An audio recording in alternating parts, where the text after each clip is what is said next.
insert the revenue. Oh, you've got my monthly reports too. Thank you. Perfect. Thank you. Thank you, Caitlin. Thank you. Appreciate it. You're ahead of me. Everybody ready to get started? Yes. A little bit past 3. I'll call this budget workshop to order of the Gilchrist County Board of County Commissioners. It's August the 12th, 2025. Just a couple minutes after 3. I've asked Commissioner Thomas to lead our minds in prayer, and I've asked Daryl to lead the flag. So if you're silent your devices, we'll get started.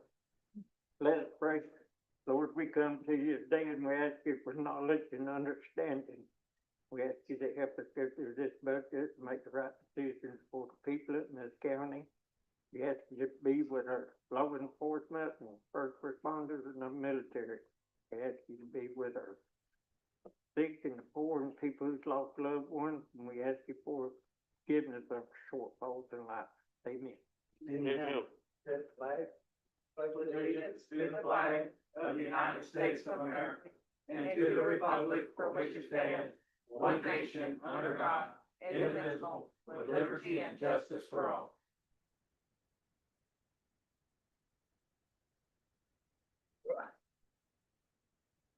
Okay. Who wants to lead us off? Partner selections, is that what order we're gonna go in?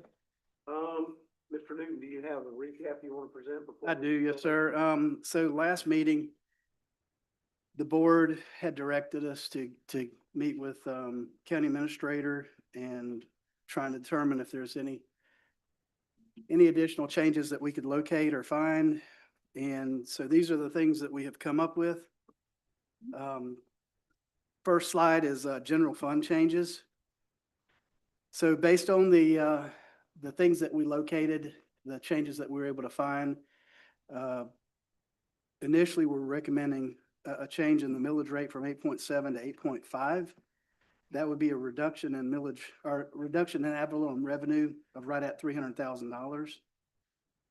We also located that because we have completed the fire station north of Trenton, we are going to be submitting for reimbursement for that. And we would be able to transfer the funds, the appropriation funds from the closeout of that to general. So that's going to actually give us an increase in revenues of just over $777,000. In addition to that, in Fund 190, which is 911, we determined that we could do a transfer from the 911 fund to communications in the amount of $164,000 in order to,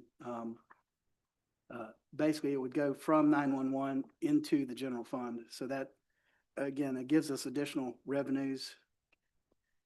Based on the discussion last meeting of doing a 2% raise, the cost to the board departments would be just under $46,000. We found some additional savings in 1110. How much was that?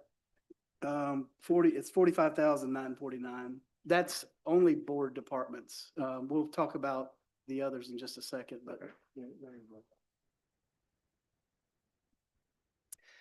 So we found some savings in Department 1110, which is just the general department, through health insurance, as well as a server that was inadvertently included in there this year that's already been accounted for in a prior year. In 2310, which is detention services, we're recommending a reduction of $85,000. In veteran services, we're recommending a change in payroll, which would give a savings of $6,400. And then our estimation for constitutional officers increase in pay, that would be all constitutional officers except for the sheriff, would be an increase of $41,000. Then there would be an additional need to transfer to road of $23,000 to 18, and that would be for the 2% raise within the road department. So all in all, within the general fund, that produces a positive result of right at $643,000. A reduction from what was proposed. A reduction from what was proposed, which is primarily, again, it's a reduction in expenses, but also an increase in revenues. Okay. So the net result is a positive. But we may decide to go lower than 8.5. Correct. Okay, Yes, ma'am. you just use that as just, okay. That's right. So going over to the next slide, these are the changes to other funds. So in fire, the 2% raise would increase fire by $18,535. It would increase road, as I just mentioned earlier, by $23,218.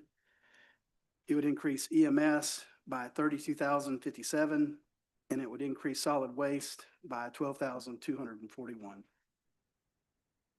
So the net change to all funds is basically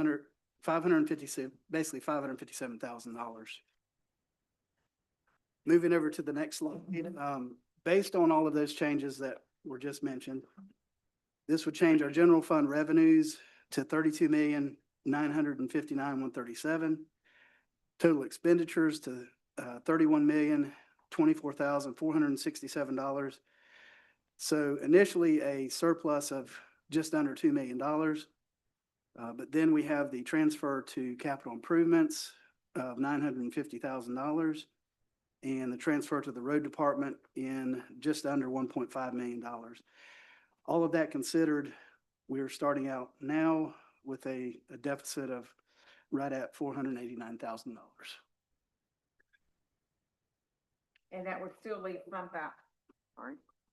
That would still leave our fund balance at $7,756,000 is your target. fund balance balance would policy. be 15 million. Yes, ma'am. Okay. So, and this is at 8.5? This is at 8.5. And Yes, ma'am. so we could still go down if we wanted to. Okay, Yes, ma'am. thank you.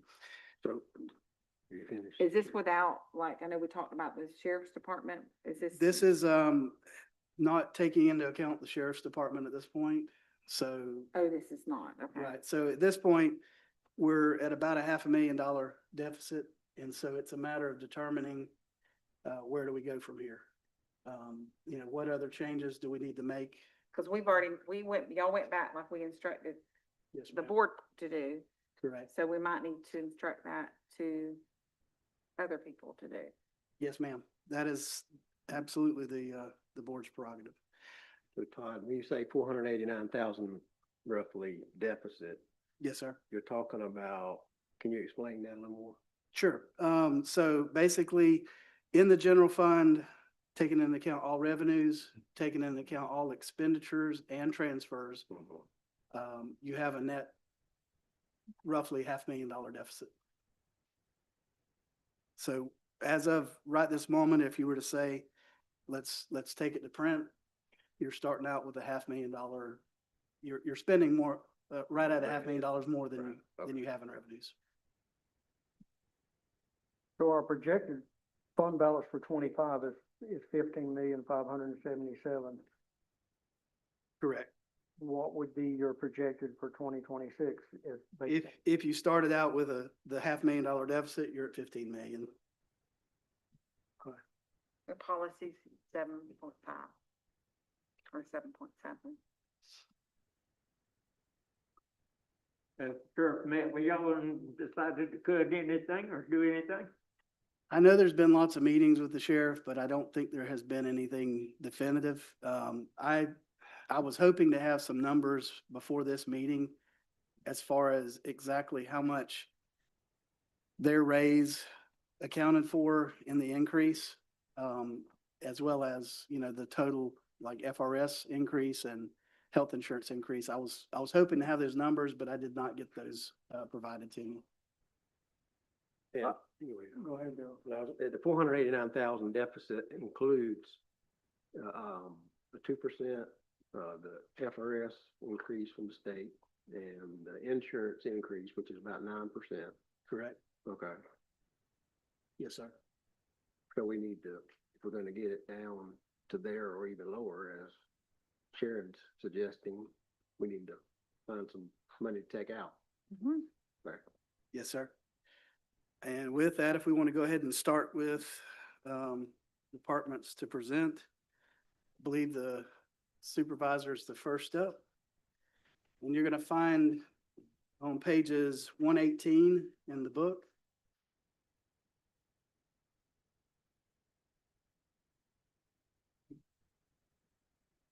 So from last week. I know we all were looking to cut. So I did submit a budget of a 6.4% increase, which is a little over $38,000 increase. That is mainly due to, I have to upgrade our Dominion server, our voting machine server, and that's $16,500. Stan Ramsey, our county IT, said that I need a new server for my office, which is a little over $5,000. I'm wanting to look into opening a second early voting site in Bell. I think it's something that's been needed for a while that people have requested. So if I do that, that would be staffing that for the week of early voting, advertisement, that kind of stuff. House Bill 1205, which is the initiative petition bill, we're not really sure how that's gonna impact our office. A lot of changes are gonna start October 1, where whenever we get an initiative petition into our office, if we accept it, we then have to mail something out to the voter, asking them if they feel like it's fraud.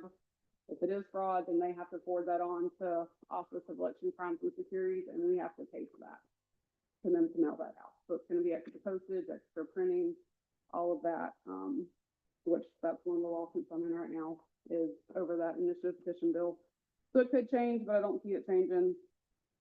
I was on a call today with other supervisors, and we were talking about the redistricting that's been brought up. And if that happens, then I'll have to mail out new voter cards to everybody, which is an increase in postage and printing, and postage alone would be a little over $9,000 to mail out new voting cards to everybody. So your $30,000 capital outlay, that's for the site and bill? Well, no, that's for upgrades and equipment. Okay, so that don't include opening up site? No, it would be an already established, I'm looking at either the EOC or the Bell Community Center, so. And you included, help, the increase in the help, Mhm. but no Oh, yeah. steps, right, no steps, so.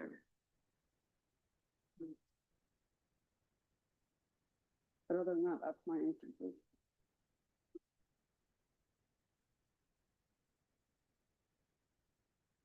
Anybody got any questions? Then you know, as a new supervisor elections, no increases for the first 5 years. Well, I Anyway, here. yeah, I mean, can you cut any, because I know other people, some other people have been cutting. but Right, I mean, I can go back and look at If it. you can look at it and get with Mr. Newton and see if he can, cut a little bit for us, that way it's not a I can definitely look into it. right, Yeah, we'd appreciate we'd appreciate it, For sure. Thank you. thank you. Thank you. Because as you saw, we directed at the last meeting for them to get together and we cut quite a bit. Thank you, Lisa. Next up, I think we have the chamber. Michael McElroy with the Chamber of Commerce. And first, I want to say thank you to the board because you've always been very supportive of the chamber. I've been in and out of the chamber since 1984. I know I don't look that old, but I am. And the board has always been super supportive, and we honestly could not do it without the support of the board. We have been able to reduce some expenses this year with our website and some other things that we've been able to do. And so last year, you so graciously supported us in the amount of 21.5, I believe. And this year, we are requesting 14,250. We've factored in the memberships that we're able to bring in, and so that's the way we've been able to use the funding that we are requesting. We don't need the money, and we shouldn't request it. The Hunter seems to be doing a good job. Yeah, we appreciate that. Mhm. Tell them we appreciate it. Absolutely. Any questions? Nope. Okay, Thank you. Thank you, Mike. thank you. while we're here, we've discussed Swanee Leagues, Chamber of Commerce. We should probably just go ahead and wrap up the rest of these. There were no other actual increases. The Bell Library looks like it's an increase. That increase actually occurred during the budget process last year. Their original request was 4,700. And the board approved increasing that last year, I believe, to the 5,200. So that shows as an increase, but it's really a continuation as well. If there's any questions on those. The planning council, I think I asked this before, but that's a required something we do. I don't know what, It's based on population, I believe. okay, but that's something statute or they don't really provide any. I don't think it's statute. I think it's just by, like MOU, the organizations that are participating in the planning council. Yeah. They do provide some services to us. Oh, okay. They do. But now, we pay a little extra for some of those services too. One of them is our solid waste monitoring and that type of thing. So I'm not sure if it's required that we be a member per se of it for them to assist us. And those fees are pretty low, truthfully, for what they do. Okay. And they keep that hazardous waste. They monitor all the businesses that would have any type of hazardous waste that has to be reported and all of that for us. So I'm not sure if we went out to the private sector to have to do that. I don't know how that works in here, but I know it would be a lot more than what they charge us. You know, I and think- that's actually paid through your solid waste budget, that particular. Kendrick, you represent us on that council and you feel like y'all sound like y'all feel like it's worth what we're paying them. Yeah. Yep, okay. They help a lot of people. The alumni, what's that for again? Because we have the radio arena? Yes. we Yes, have- ma'am, that was part of the contract when the FFA alumni gave the rodeo arena to the board agreed that they would annually provide Right. this scholarship. Or, There's one thing that you can look at here, I don't wanna sound like a bad person, but I know we're looking for money. We give $50,000 to the Swanee leagues, 25 of that, they're kinda holding for lights. So when they get enough money, it might be something based on the cuts we're going to do that y'all may wanna think about. That we do the traditional 25 and hold that 25 this year and then try to give it to them next year, but that, I'll leave that, of course, up to the board, but that is an option there as well. How much do they have right now for the lights? Cause we've been giving 50,000 for, 75? I believe they have they've been like 3 75. years. how much do they need for the lights? Do you Like know? 200,000 is what I had heard. 200,000 per field, I think is what. I have no They idea. came last year and kind of gave an update on that, and I forget all the. And we details. can't get a grant for this, for the light, FERDAP or? Not on their property. yeah, So they're considering right now coming to the board of giving the board the property Okay, so that we'll be able to go out for grants for them to help Yeah. them. definitely. And, at that point, there will have to be some critical decisions made on how we're going to do that. They want to continue operating it, but we would own the property. So I think probably sooner than later, you're probably going to see them come to that because the situation with it is right now, at putting up $25,000 a year, the way they've been trying to do it, the cost inflation, they can't keep up. Say, No, no. costs $25,000 each year more to do it. Yeah, So- so. Never get ahead. If But that's I did reach something, out to a couple of our people who help us with different park grants and that type of thing. And the immediate answer was the county must own the property. No, they cannot do so it. if that's something that we're gonna do in the near future, then Well- could we make that amount 25? Well, that's up to y'all, but I mean, yeah, if that does work out that way, then absolutely, you haven't affected them at all. But it's also something you could look at next year if you didn't do that, trying to catch it back up too, depending on, we don't know what next year's gonna bring though. You can't. Right. If they end up coming to us and we agree to take it, and we have it in the budget, they're probably not gonna spend it anyway, right? I mean, it'll still be there. well, in theory, they're supposedly banking that until they are able Okay, to. we're giving them a check We for are, that. Yeah. Okay. yeah, Um, we give it to them and they're supposedly setting it aside until they have enough. Well, to- maybe we could continue it on with that decision, or whether it comes back or not. If we take over the property, what kind of expenses is that gonna bring on to us now? Yeah, Does that make us responsible for the lights and make us responsible for mowing, or at least having the equipment to mow it? Is it, I mean, what kind of responsibility are we bringing on to, don't know. I don't know, because, you know, you have an agreement with, 4 vets at Otter Springs, and you don't have to worry about anything. So it really depends on how you create the grant. You naturally don't wanna be responsible for the power and stuff like that, that would still be them. It might come down to, we try to be responsible for just the mowing, you know, or something like that, because then, you know, actually, we'll have an inmate, you know, hopefully get an additional inmate crew or something like that, and we can go out and keep it mowed and that type of thing, that would be great. Cause we also gotta start taking care of the arena, so as well too, so we've got that property, and as soon as they finish the office building, we got that property, so. When will are we going to put the rodeo arena back up? I've had some people in the community say, it's available? I'd be interested in getting it, and I said, well, I don't know what we're gonna do with it yet.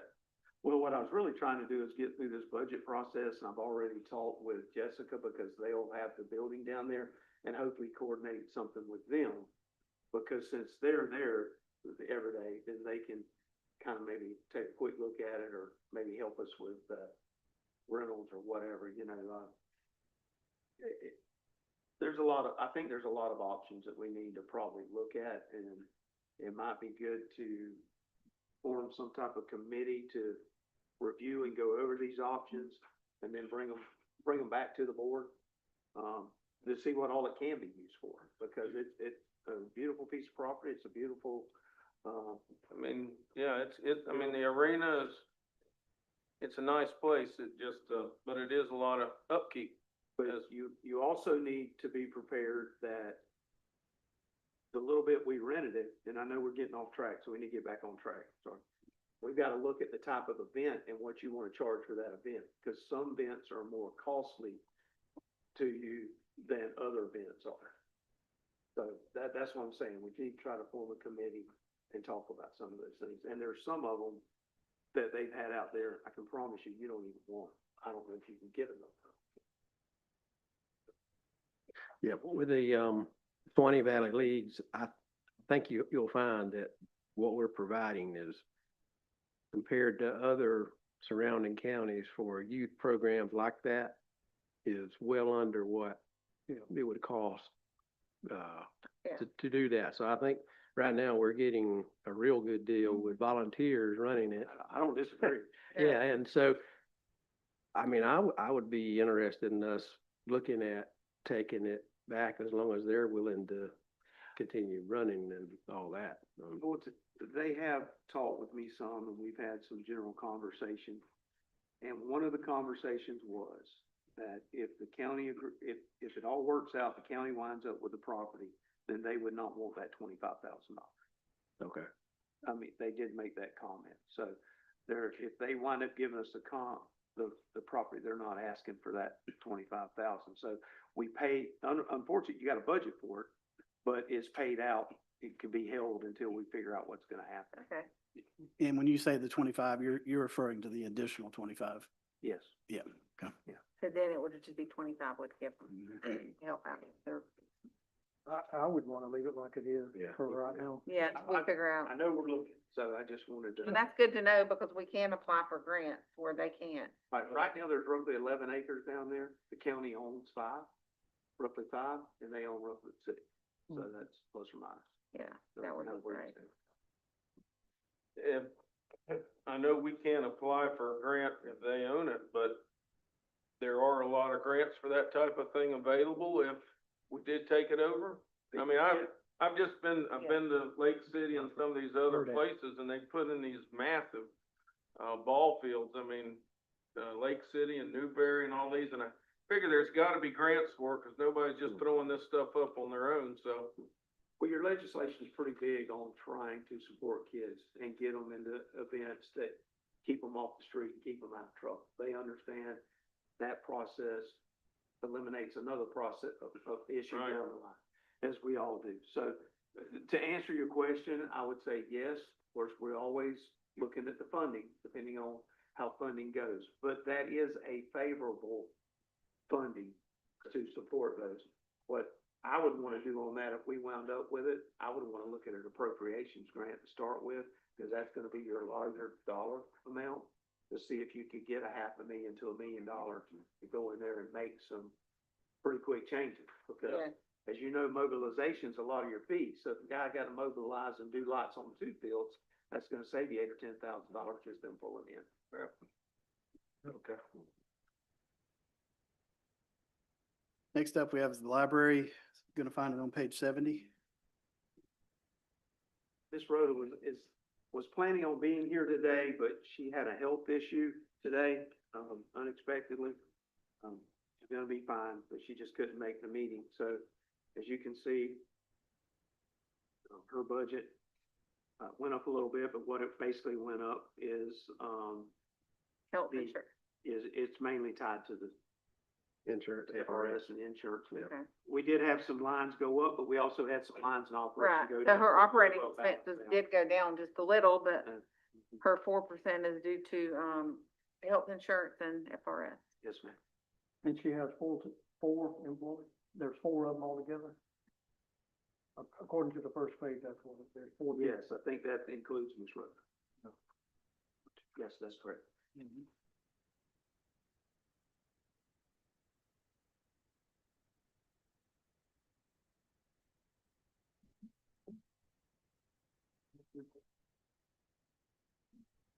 I think you're ready to move on. Yeah. The next is community development, that's on page 40. Mr. Stockman's here, got any questions, but, we went over his budget. You will see, an increase in there. Some of that, most of this increase is due, we did move some funding around because of, using, so that we could build things out accordingly to what they're actually for zoning or, permitting services. One of the things, the reason we have the increase, if you'll remember, we increased the salary base when we went to the second, inspector that all works as well. I mean, add an inspector. Mr. Jean's an official and an inspector, but we have an inspector as well. So that's really where a lot of the increase is right there, along with FRS and health. What type of things, Mr. Stockman, do you use for operating expenses? Just curious. What type of things do you buy with the operating expenses? Well, I'm assuming that would be, books, we have to buy head books every 2 or 3 years when we update the code back on. Okay, Not sure what all comes out of there. I was just curious, 151,000. Operating expenses can be paper, it could be, when we have to update our books, it could be any type of, it could even be a computer program. That's or 3 something we or update. 4 lines there. It's basically anything that. Cause would I be- just noticed in 23 it was 112, and then all of a sudden now, 3 years later, it's 151. I was just wondering, like, why was the jump from 24 to 25? Was there something in there from 24 to 25 that was just like a one item thing that we had to buy? Oh, I'm looking under community development. I'm looking under the wrong one. Right.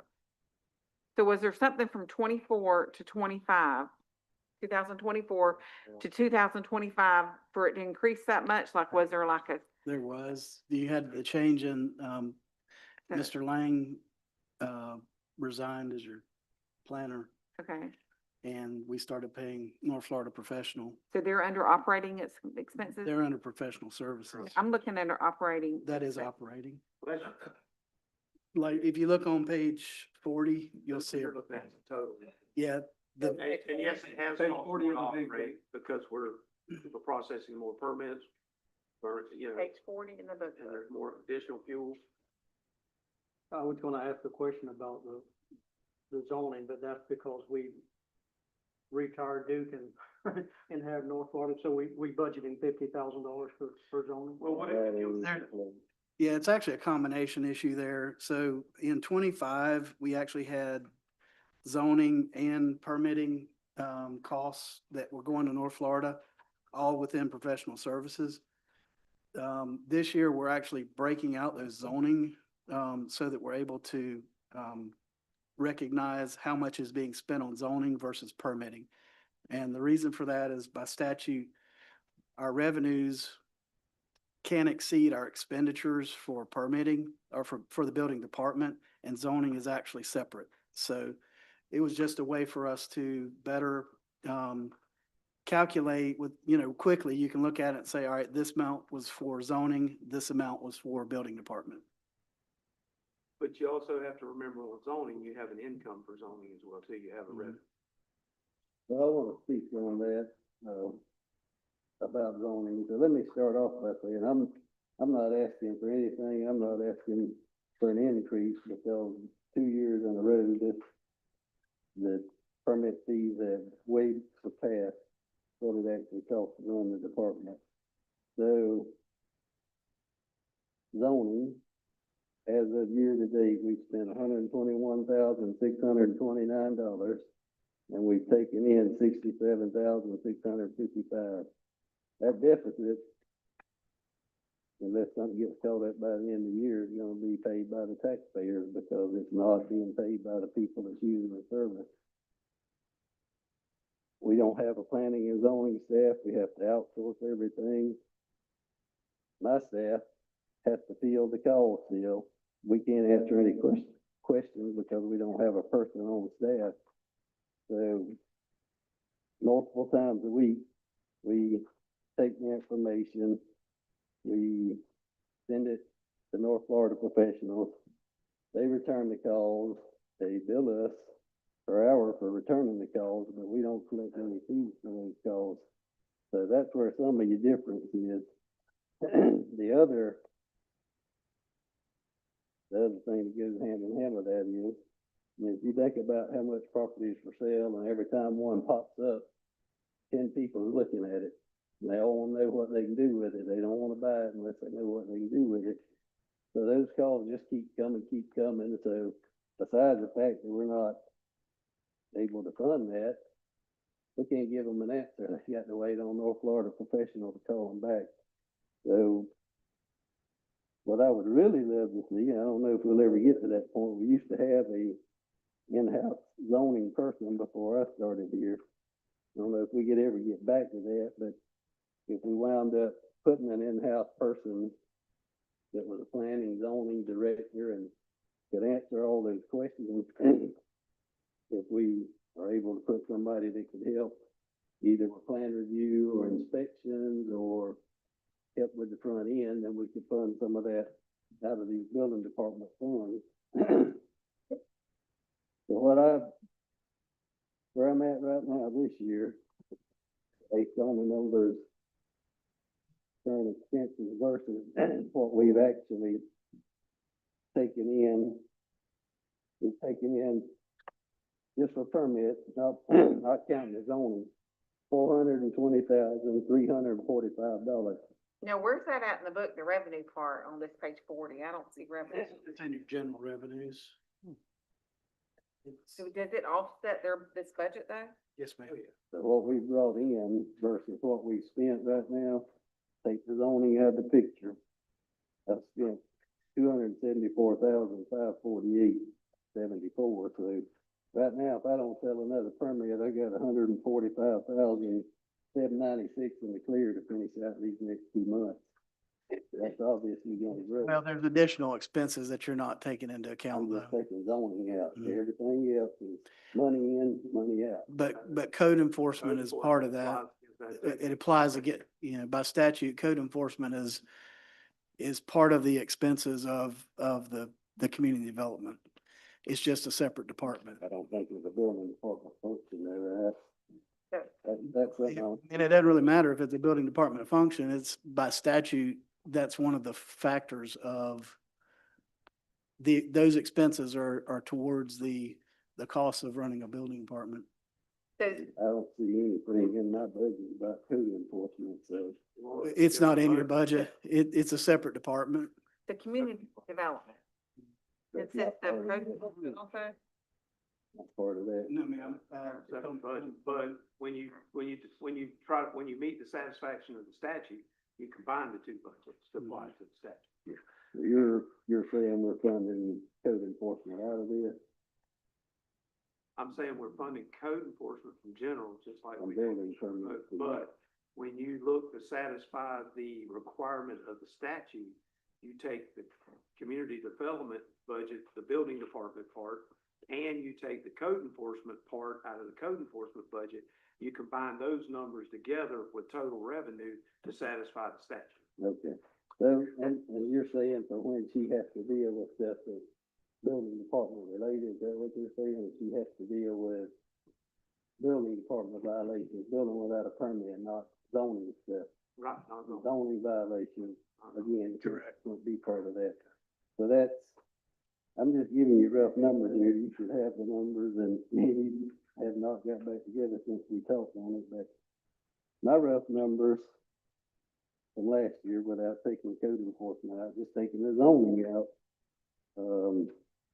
last year, 2024 total, we brought in 500,283, we spent 272,719, so roughly $227,000 difference, and I can't imagine all that went to code enforcement. So somewhere there should be a fund sitting there with money. Yeah, so that's building Richard, department money. yeah, Richard and I went back 5 years, I think. And basically, in looking at the 5 years, we were okay. Like the numbers worked. So, as long as, if revenues continue to increase, then potentially you've got a problem there. But based on the last 5 looking back, we were okay. So that's, you're saying basically it's a wash over 5 years, so we weren't bringing in enough. The statute specifically says that it's a private grant. Right, it is. So you just want to take it on here. One that, I just need to correct you, we all looking back forward.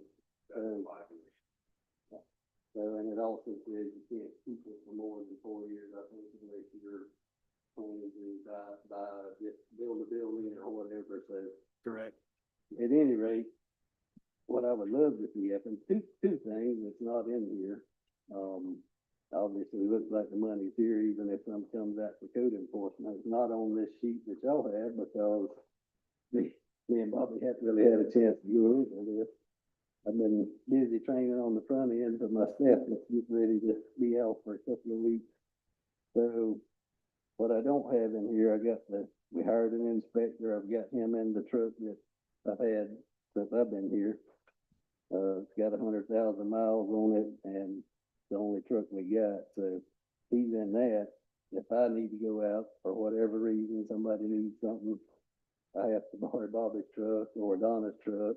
That's the only 2 we got there. So What about, can we get one, a truck from the road department, Ralph's truck that we just? Gene and I talked about vehicles, and we're gonna look at a vehicle probably next year, but mine sits there more than I drive it. It's good to have it there because we have a number of different people that use it for different things. Stan used it, Caitlin and them's used it, and Tammy and them's used it when they have to go places.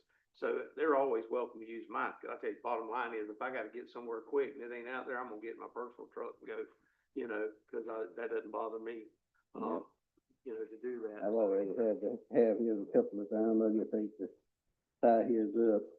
It don't bother me. I've got, I'll assure y'all I won't walk very far. I'll drive something. Right now especially, Huh? right now especially. Yeah, right now especially, but it's hot, so I don't wanna walk far. Well, yeah, It's a also, long way to the courthouse on hot some days. you also just had operation, you can't go too far. But yeah, I mean, and a lot of this, some of this stuff on zoning that we have to remember too, it's not all just zoning for property. Anything that you guys do, or we approve to do, an LDR, comp plans, any changes that we ask to have done that North Florida helps us with, that goes into there too, as being charged. So not 100% of all we do is directly comes from somebody coming in wanting zoning or wanting a permit. We've had a lot of those changes lately. We have, and I think I went back a while back and added it up, and I can't remember the have. number now, but it is several $1,000s, because when I was going through the budget, I was curious of why we spent. We got a lot of things that we did over the past year, we won't need to do next year, and stuff like that, because of, you don't usually redo your entire comp plan every year, and stuff like that. But those We may change- have some changes. Those changes were trying to make it easier for the residents to, Well, like an accessory building or RV. some of them have been statute changes. Right, I mean, the last statute. legislation, That's you right. had statutes that changed, and you had to change based on statute. Solar was a statute change. Right. I can't remember, the last one that we just got through doing, y'all, I think we still got one more reading, I think on the ordinance, and it has to do with minor subdivisions. That's a statute change.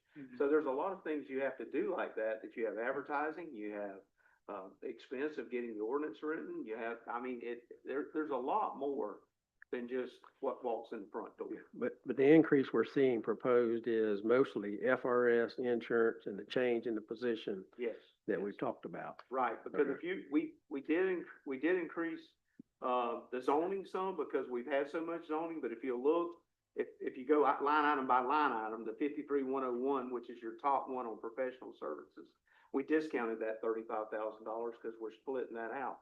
But the thing about the zoning part, that's not really costing you anything at this 50,000, because we have a revenue in for this 50,000. We may have some cost if y'all do some different items, and we may have to come back and say eventually, when we run this formula each year, y'all are gonna have to take more money out of general. But if you do, if everything's working correctly, in most cases, you're gonna have, if we're not doing a lot of extra things, you're gonna have a revenue coming in, even if you go over that budget, to try to help offset that. Who got Ralph's old truck? It went to EMS, not EMS, yeah, EMS, and their truck, his truck, the older EMS truck went to maintenance. His truck went EMS? Who in EMS uses it then? Kevin's truck, Kevin. So what happened to his truck? It's at maintenance. We try to keep, Ralph's trucks have low mileage on them.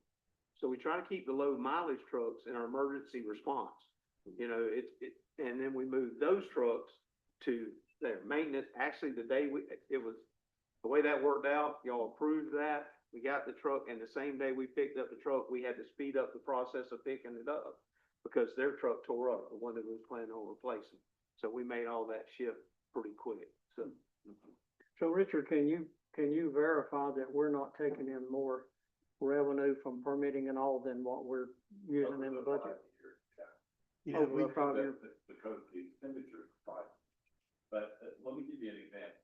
Your professional service, 24,100 for $146,000 right now. And that's as of July 29th. So I haven't seen any bills yet for what we have right now. For this month, $146,048.75 with professional service. And I think that is the engineering company that's North Florida. A lot of it. That is a lot of it, but there's somebody else that's helping with inspection too. Universal. Universal. And I've itemized that out. In which Oh, yeah. that's limiting, I mean, we still have a few things we have to use them for on the commercial side, but that's on the commercial side. Yeah, a big chunk of that for this year was actually Universal. Yeah, it was, that's why we, From last year it was, this year, 121,000 is what you just said, is strictly zoning. So I took that out of what has been spent this year. And that, I'd like to get with y'all and do these numbers so that I have that, so that when we do this again, I'll have the exact numbers, but, so this year, so far, 121,000 went to zoning. Last year, it was a little over 100,000. And we've allotted 50,000 for it, so we're gonna be right back here next year with more spent on zoning than we actually have budgeted for. And I'm fine with that. I'm trying to tell y'all how to do business, but when we had Tara here, we had a person for $42,500 a year that was doing the zoning and helping run the front end, catching the phones, doing whatever she could do. up front and doing most of the zoning, do training to do that.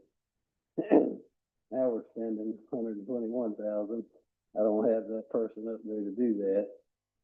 I was trying to get her $5,000 a year and she'd still be here doing that. Now she's making 85 a year doing the same thing from home off a computer. So all I'm saying is if we can get another Tara in that office that can answer the public, give them an answer, they don't have to wait a day or two. We're still gonna need some of the outsourced stuff for the big, for the SUPs and different things, but I think you can save a lot of money if we ever get back to the point where we got somebody in the house doing that.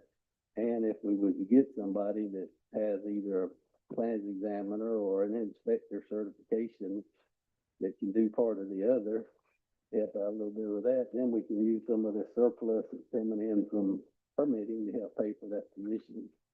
So I would just love to see it when people walk in, they get an answer and we can save money in the process. That's even better. So I think the reason some of our fees have increased so much is you gotta remember now, every SUP used to be about $480 or $500. Now they can be up to $5,600 something dollars. So that's why you're seeing some of those payouts increase. You know, the other thing that worries me about staffing up too much with that is one day, you know, what if it slows down a lot and then we still got a person, you know, with them, we don't have to pay them if we don't use them. And if we get all of this additional work done with comp plans, LDRs and all that, then these numbers are gonna come closer together and line up. So, you know, And over the 6 years I did the planning, my fee was kept artificially low, to be perfectly honest with you, just to try to help the county out. It started as an interim service and ended up being a full-time service. That's one of the reasons I wanted to stop doing it, because I didn't get into it to do that full-time, but I think my budget was only a third of what it is now. And I'm still doing a lot of daily question and answering, and I take that as part of my county attorney position, because the public knows me, knows I'll answer the question. I'll give them the statute that they can look at in the ordinance book, and then but I always tell them, you know, you need to check with North Florida, because they're the ones that are doing the service. Matter of fact, I wrote a letter today, I think, well, we might have got a copy of it, one of those deals, wanting to know about home-based businesses out, you know, running a business out of your house. There was another attorney, didn't go to North Florida, but I've seen him in North Florida, so we still do a lot of that to try to help you out, but Gene's right, when you have somebody right there where you can answer the question, took a lot of heat off of his office. I just wanna make sure that we stay in compliance and don't get out of. We'll be reviewing that. Yeah. we review it each year. The thing is this, you can't review this year until the year's over. You don't know what your expenses are. That's the. So, you know, what we did was we reviewed the prior years. Right. And I do look back after when we were, this was going to see this, the way to get out of here and this whole stuff, we especially had to do track. I guess we've been tracking it, but we definitely need to stay on top of that. What it all boils down to, whatever can't be justified as building department funds, you can keep it, I think, up to 4 years if you're planning on upgrading the building or whatever. You can use it for vehicles, computers, staff, whatever you have to do, providing a service. But you can't overcharge for permits if you're not providing that service. So at the end of those 4 years, if we have not used it for building department services, then we got to refund it. And I don't know how you're gonna refund it over 500 or 600 permits and try to determine who gets what. It's gonna be a challenge, so it's something we gotta stay on top of. Yep. Okay. Thank Anybody you. got anything else? Thank you. Thank you. All right. Next one is veteran, age 50.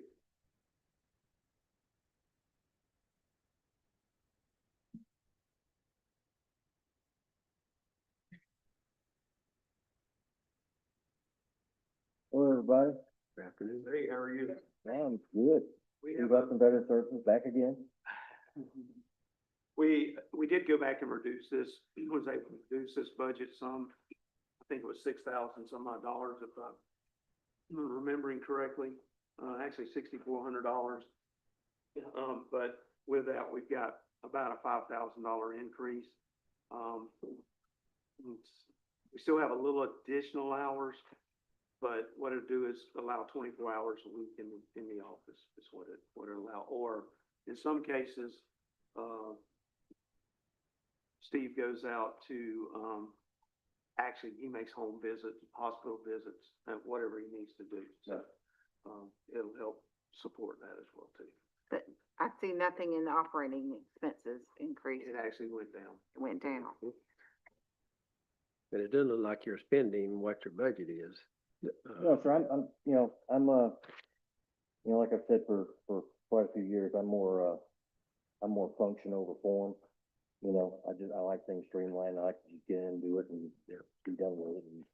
And, I don't really, I'm at his whim. However we need to adjust it, I'm fine with it. I'm just curious. He does a good job. We don't ever have to adjust it. He don't. No, He's the very. retirement contributions, why did that go up so much? I'm just curious. From 27 to 42. When the year before it only went up 1,000 and now it went up. That was based on increased hours is what you're looking at. But this was actually reduced. So this is reduced now, Yes, ma'am. but we don't have the reduced part then. You don't have the reduced one, no, ma'am. Okay, so. Yeah, anytime you need to tweak it a little bit, by all means, I'm your guy. that's fine. I was just curious, but okay, so it's reduced, but mine's not showing it. Yes, ma'am. Well, I can tell you my feelings. We don't do enough for the veterans. From the federal government on down, because they deserve everything they ever get and more. They Yes, sir. really do. And we're trying to do that from the office. Anybody that would put their life on the line, join the military and serve the country like they do, deserves everything they can possibly get. I guarantee you that. Well, they're my favorite people, so, try to keep them as happy as we can. I don't need him getting a call on that. Why in the world would we have homeless veterans? That don't make no sense to me. The big reason why a lot of the veterans you see that are homeless, they keep themselves out of eligibility bar if they can't stay off the drugs. There's a lot of programs to get them off the street, but they've got to want to be off the street. I know some of it's by choice. Yes, sir. Majority of the homeless veterans are all by choice. Yeah. You see the, homeless veteran, well, they do that to tug at your heartstrings. There's plenty of avenues for them to get help. They just don't take They advantage. just don't take it. You leave them the water and you can't make them drink it. Right. And if they were stubborn on active duty or they were stubborn in whatever they're doing, we run into them every day. They're stubborn out there doing that. They'd rather sit on a corner and get free money and, go do their daily business and, than try to get clean and, be in a good place without all the things they're accustomed to. Mhm. So, and that's daily. And that's in Congress and, there's guys that are, lobbying for that all the time. Dave Hill, up at Cat Canick's office. I talk to them all the time and, there's Kim Davis as well. They're constantly working on the side of the veterans, So Rick Scott, he's another big one. They're very open to, veterans, improving the veterans' lives and such. Well, a lot of veterans too, they have mental problems when they come home. Yes, sir. I've talked to some of them from the Vietnam War, and they don't function like they should. No, agreed. Some of the trauma that they've been through, and some of the, orange age or whatever you want to call it, all the other stuff that they go through. It's just that it's terrible that they go and come home in that kind of situation. Yes, sir. And But there is help. I agree. There is some help out there there is. if they pursue it. But I'm living proof. I'm telling you that, and I can promise you whether, the guys that were in the jungle or, on the boat, running up the brown water in the Navy, or the guys like me that were in the sand in the desert. I can tell you when you hear something ting off your vehicle, it doesn't matter where you are. right. And, and that does, unfortunately, that kind of carries on after, but guys have to take advantage of that as well. I seek therapy. In fact, I talk to mine tomorrow, so it's out there to do it. Again, it's trying to get these guys to do it. And I will say that the Vietnam era guys, okay, are the main culprits for not going to get treatment. I don't want to do it. And I don't want to lose my gun rights or whatever it is.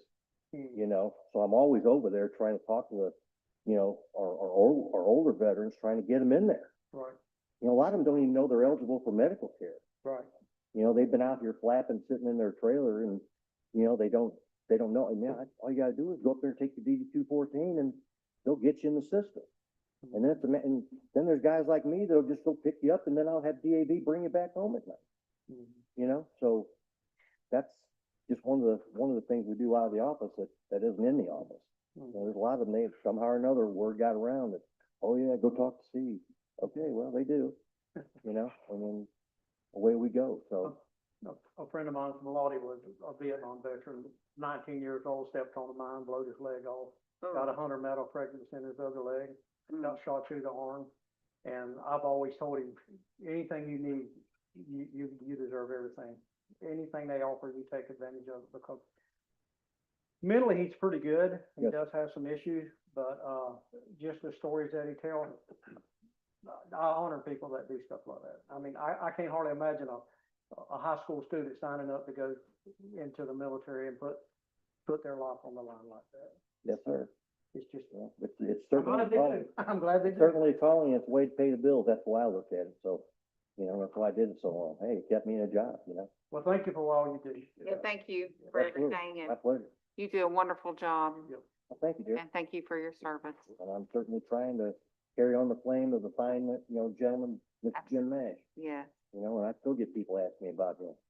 You know, it hurts my heart every time I gotta, you know, mention it that way. Yeah. You know, so he's very much a huge mentor to me. And, you know, a good friend of mine, so. Yeah. I thought highly of y'all, I mean, you're still here, you know, so. But like I say, y'all been good to me. Help me. They were good to my daddy. My daddy went to the Veterans Hospital. Yes, sir. They treated him very, very well, very well. Lake City. Oh. Anthony. we appreciate you. Thank you, sir. Appreciate it. Thank you, Steve. Thank you. Next, we have soil and water conservation, page 45. Sorry about that. Drew a blank. What's that? I drew a blank. Will decrease. And the soil and water is 100% funded by the Department of Agriculture? No. No? How much? All the agents are 100% funded, but we provide 100% of Mm. the 60. 60%. Yeah, we provide 60% of the, clerical staff. We pay 60%. So what part do we pay?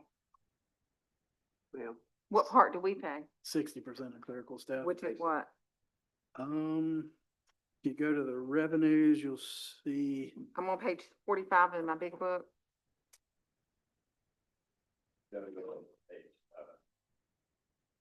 Page 7 in my big book. That's the, Yeah.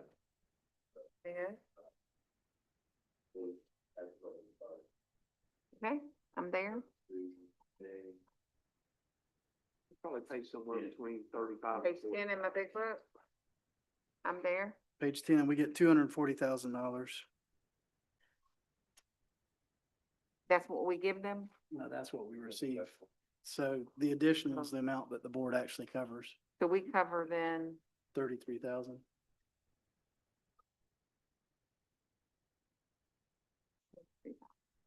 I noticed they come down and then the ag extension went up. Soil and water came down. Wait. Yeah. Yeah, soil and water came down. The state's Soil paying, and water, at one time, I think they had, was it 5 agents they had, Commissioner Smith, was it 4 or 5? technicians and Yeah. they were talking about, yeah. I think it was 5, and there was some restructuring through FDAC. I'm not sure where it's gonna actually wind up, but they will, think there may be only 2 technicians or trying to hire 1 now. But, the thing about the soil and water budget, if it goes up or goes down, there's a process to bill them. How often you'll bill them? Quarterly? Monthly? yeah, it's monthly.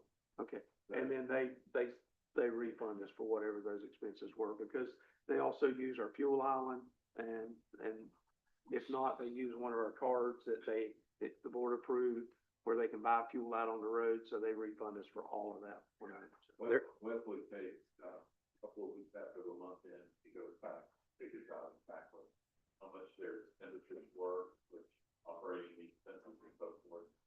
I think we get about 100% of most of that. They also reimburse us for any new fuel depot. If they use postage, they do all of that.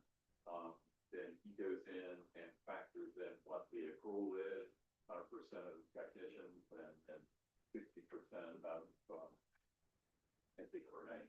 Ashley? Ashley. Yeah. And then he sends them a monthly letter, I sign off on it, and he emails it to them, and then they pay it within. Yeah, I think they're providing over 85% of the funds, and we're partly funding the administration, Ashley, and the other real benefit we get is they're helping farmers, and then they're providing cost share from the Department of Ag. And if we get that kind of service for 33, that's. Yeah, we're doing that's a good. Deal. We're doing good. Huh. Yep, overall budget did go down, so that was good. Yeah. Yep.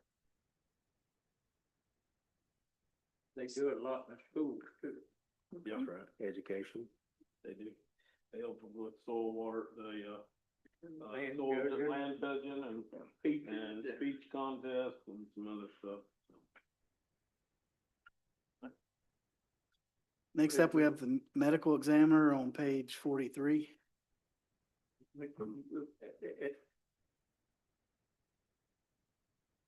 And that's just what they're charging us, correct? Right, that's- Yes, ma'am. This is, well, part of it is contractual with, the Eighth Circuit.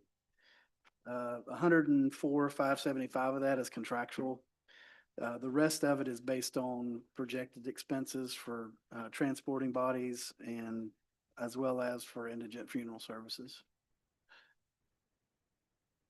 So the increase you see there is actually based on, Let me go to page it's 40. based on a cost share for the total. Is it gone up because the population goes up? Is that what they base it on? No, it's actually based on their budget, the medical examiner's budget. And then the total budget gets split by counties by population. But the transportation stayed the same. The funeral services stayed the same. It was just professional services that went up. Yes, ma'am. That's what we actually pay to Alachua County. Right, Mhm. okay. So everything else stayed the same. Yep.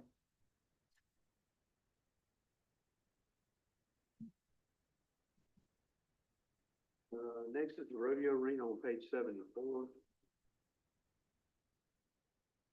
This budget did increase this year, mainly due to, we are responsible for the power bill right now. So the utilities are at 3,000. We did put a little bit more in for repair and maintenance of 2,500, so that's up to, from 1,000 to 5,500. And Bobby, you're gonna come back with a recommendation on a potential committee to look at how we would go forward? I spoke to Jessica a little bit about it. We're supposed to meet again on it, then we'll try to get this moving pretty quick.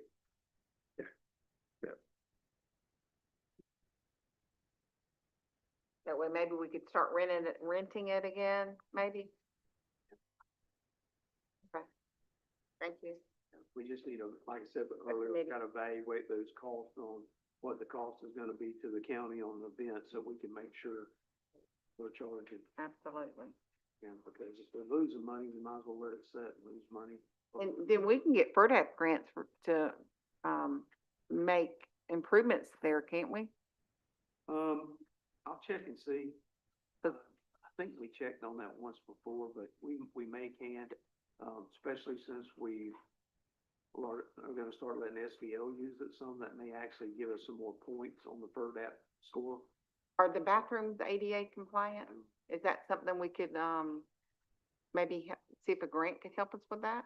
But we can, you know, I think what we need to do is, once we figure out what we want to do, is evaluate it, and then we need to look at a lot. That's something of that the grants. committee can talk about. Yes, ma'am. But I do think we could get some grants maybe out there to help improve it. We can, we Yeah. can look at that, and, you know, sometimes if you don't have a large funding, you know, now they make these real nice portable units for handicap too, you know, that are air conditioned and all, so that might be something we'd wanna look at over trying to, if we could get, trying to build a building, or depending on how much money we get, you know? Yeah. Something like that. So we've got a lot of options. We just gotta put them all out on a spreadsheet, evaluate them, and try to And get see funding. what's out there, absolutely. We may want to have somebody evaluate the whole facility for ADA and make sure we're in compliance if we haven't done that. I don't know if you wanna do that.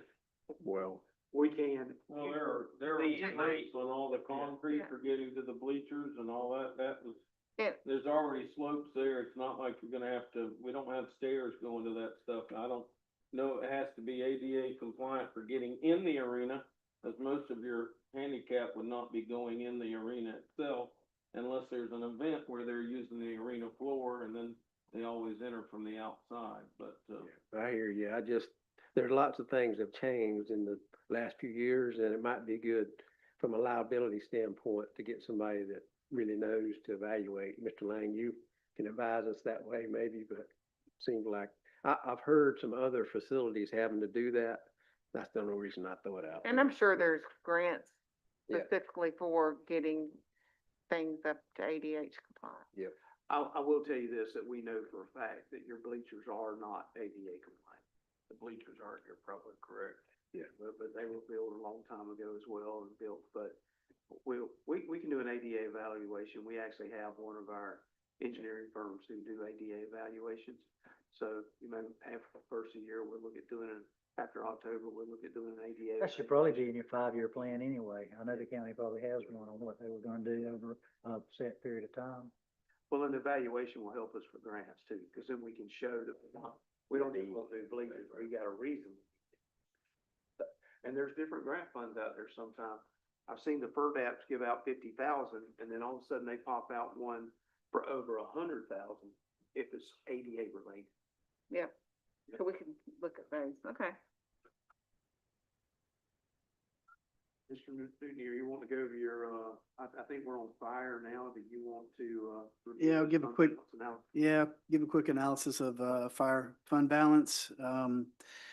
So you'll see the history from 2021 through next budget year. As you can see, we're estimating this year, we're actually going to add around $473,000 to fund balance. Based on the budget for next year, we're budgeting that we're actually going to lose around $111,000. Flip over to the next slide, you'll see just a trend. As you can see, for a number of years, the fire was somewhat, steady in that 600 to 800,000 range. In 22, when we switched to that was the year that we switched 50/50 fire EMS. So you had an increase in expenditures, and that was also when we had to increase our revenues. So you start to see the trend in the increase in expenditures and revenues. Next slide is just, kind of showing you how fund balance has done over the last 10 years. Again, fund balance was kind of steady, starting to decline, and then you started to see an increase. Had some large expenditures in 23 and 24, and then it's rebounded again this year. So in your book, you're going to find fire on pages 132. And somewhere in there, we increased the fire and special assessment Yes, ma'am. That was in 22. in 22, yeah. Basically, if you look at this budget, you'll see, actually, we had a little bit of decrease in personnel services. Some of that is due to, it depends on the certifications that our staff may have, because if they do not have fire certification, they can't be paid the 50% out of fire. They'd have to be paid for their cert, but if they have both, we can pay 50/50. You see, total, all together, operating expenses went up a little bit. Debt service is about the same, but overall, you'll notice this budget went down a little over $200,000. We appreciate that. That's good. Also, as a general note, this year in budgeting, we made some changes for large capital purchases. And we actually have removed those from the budgets that are affected.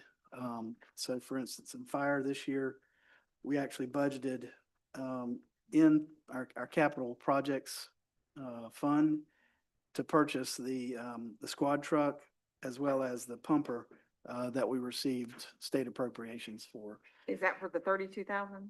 No, ma'am. What is that? So if you look on page 133, you'll see down at the bottom, $200,000, which is 50% of the squad truck.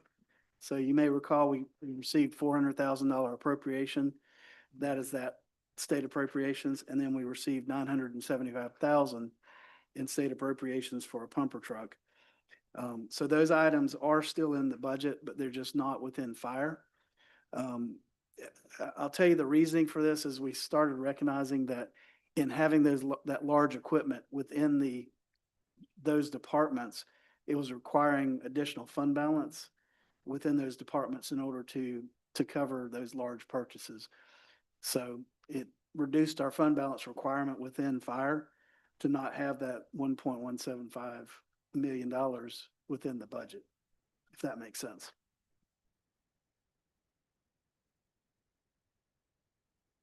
Additional questions on fire? No, I see now it says various equipment for the 32.5. Your maintenance and license went from 4,000 to 14,000. Your maintenance and license, it says EDC maintenance and license went from 4,025 up to 14,000 this year. When we went through the line item on this, part of our reporting software should be covered under EDP maintenance and licensing. One, I believe we were over budget in that category because it may have come out this year, but we just noticed that it was coming out of different line items. We just put that where it was supposed to be. Okay. Because I believe that was one that had went over and we matched that, we found out where it was coming from. Sometimes they put it under professional services in the past, but we just made sure we're pulling it out the same place every year. Reclassified. Yes. Okay.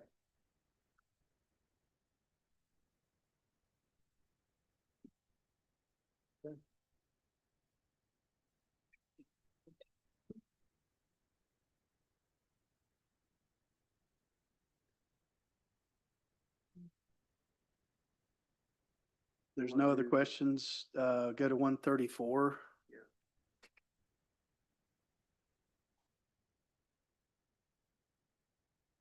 This is the amount that we paid to Fannin Springs on a contractual agreement and also Trenton. I will let you know, and they haven't gotten back with us yet, but Fannin has reached out to us for some additional support. We don't know how much that will be. We asked them to try to get it to us before the budget, so if they don't get it to us in time, it may be something we have to look at next year, not this year. But Fanning does an excellent job with responding and helping us. I mean, I honestly don't remember a time that they've been called, they didn't respond, and the difference in their responses now, they used to respond a lot of times with one vehicle and one person. Now, a lot of times they'll have two people with one vehicle, or they'll have a person and two vehicles, one in each. But one of the big things that they help us with that I think, to me, and Chief may have a little different opinion on this, I think he'll agree with me, but he might think there's something. Their squad truck, which responds to medical calls as well, when an ambulance has to respond, we send a squad and an ambulance. If we come into their district, we hardly ever have to pull our squad out of the district it's in, so it can remain if we have an issue, because they will respond with their squad to assist our ambulance. So we're well getting our money's worth from their assistance, because we're able to lead more people in their district, and they're already assisting us. And I think Chief probably would agree with that as Yeah. well too. Does the city of Trenton, do they respond a lot? Not as much. And what we're waiting on was some numbers from dispatch, but when Henry retired in dispatch, he was the one who used to pull my report. We're trying to make sure we've got custom build the report. As soon as we get that perfect, then we're going to go over those responses again. Fanning is trying to increase the level of service they provide. And honestly, when we look at the the budget of what we pay them. We pay them less than what it would cost us for one employee. Yeah. And they're providing us a consistent service for many years now. So where I don't even look how many calls they miss, but I believe the last year I checked it, out of over 300 calls, they missed 8. And some of those could be an error in dispatch. To the point number was so small, I didn't feel it was worth tracking down. So they answer every time we call. That's amazing. They do. They do a very good job. We just had a structure fire last week. They sent me 4 people there, and we were there all night long. And they helped us shuttle trucks back and forth. They took over my water side. They handled all the water shuttling. We have spent 16,000 gallons of water on the house. And they do an excellent job, and they are very consistent with it. So That's awesome. it's I don't think their request is out of line. We just got to see how much they want. We help them if they need help also, right? Correct. But, Well, we but they first- give us way more help than what we give them. Yes, ma'am. And how we looked at it before was we broke down the calls that were in the city limits of Fanning Springs versus how many times they come out of the city. They come out of the city much more, Oh, yeah. but they run a lot of calls in the city limits to Tri-County nursing homes, which is a request from us that we don't have to send our truck from Bell to Tri-County. Yeah, that's So I good. do think we need to look at those calls differently, and adjust that Sure. appropriately. But we're waiting on the hard numbers. Okay. I'm gonna match them with his reports as well too, that way we've got it from both sides, but, and then meet with them again. I know we met with Trip a while back too, so they're involved as well. They got a good program there. Very good.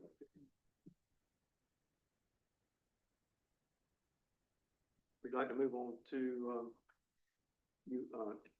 EMS. Just a point of interest, did you see where California passed a law or gonna pass a law, require 4 people on each truck as it goes out?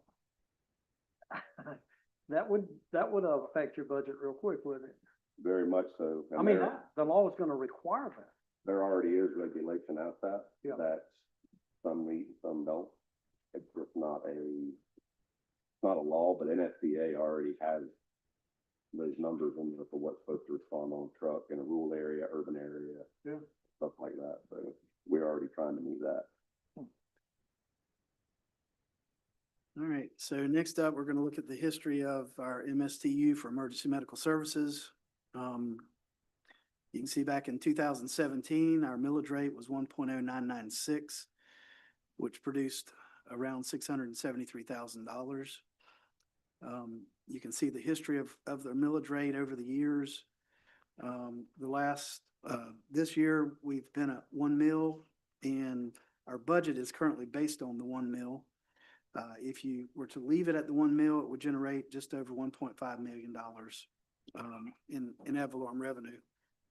Why did we have the increase from 24 to 25? The big increase. Do you remember that we budget? Why did we have a big increase? Yeah, about $500,000 increase. 1.73 to 1. We added employees. We added Yeah, you another added- truck on shift. So You that's added another The truck. budget, the budget part. Yes, ma'am, you added We another added truck. another crew full time. What page is this on my big book so I can look at the? 175. 173.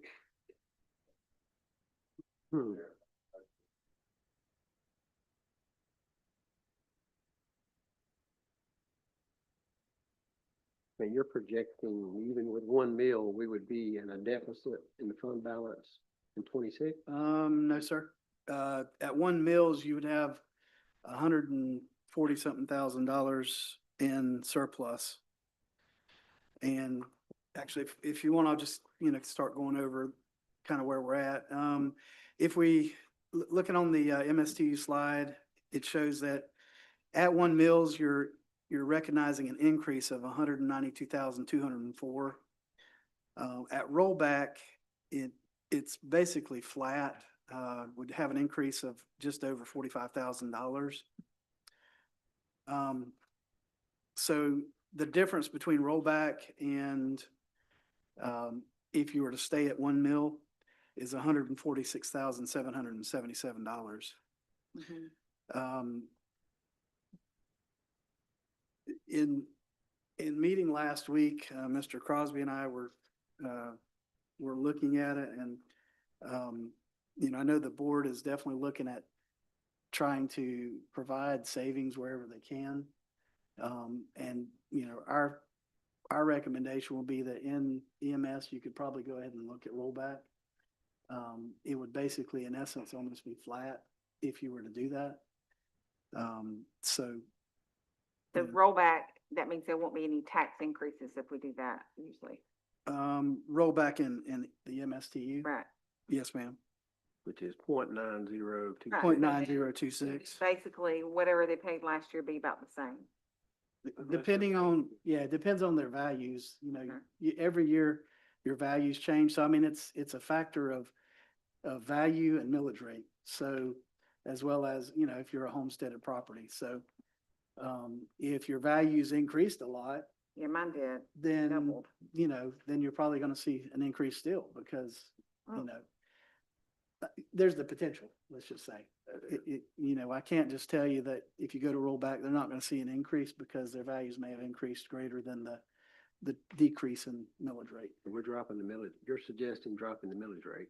Yes, And- sir. And then the fund balance, position for that particular EMS would still be within policy? Yes. Yes, sir. Right. Okay. Again, just looking at history of property values with the MSTU. In 2015, if you had a home valued at $100,000, you would have paid $110 in ad valorem that year for the MSTU. You know, you can kind of scroll down and see the changes in values. This is a non-homesteaded property. For a non-homesteaded property, that property would be valued at around $225,000, and they would be looking at around 226. In comparison, the next slide shows if that same parcel was homesteaded. So in 2015, if you had $100,000 value, you got your $50,000 homestead deduction, you would have seen $55 in taxes.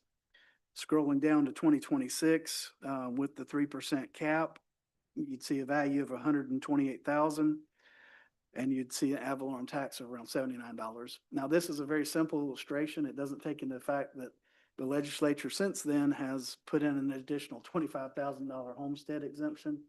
So technically, you may be flat or negative from that 55 based on that change. But again, it gets a little bit complicated if you start throwing in extra factors. So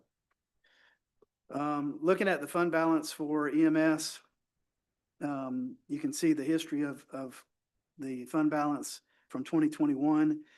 In 2021, we were just under 1.4 million. The next year, just over 1.4. In 23, reduced to a little under 1.3 million. In 24, it dropped to a little under 900,000. And then this year, we're estimating that it'll decline again slightly to around 836,000. Now, you keep in mind that, you know, last year, the big decline in that, of course, was that the ambulance finally came in. And that's where that comes in. What's the policy? The fund balance policy for EMS is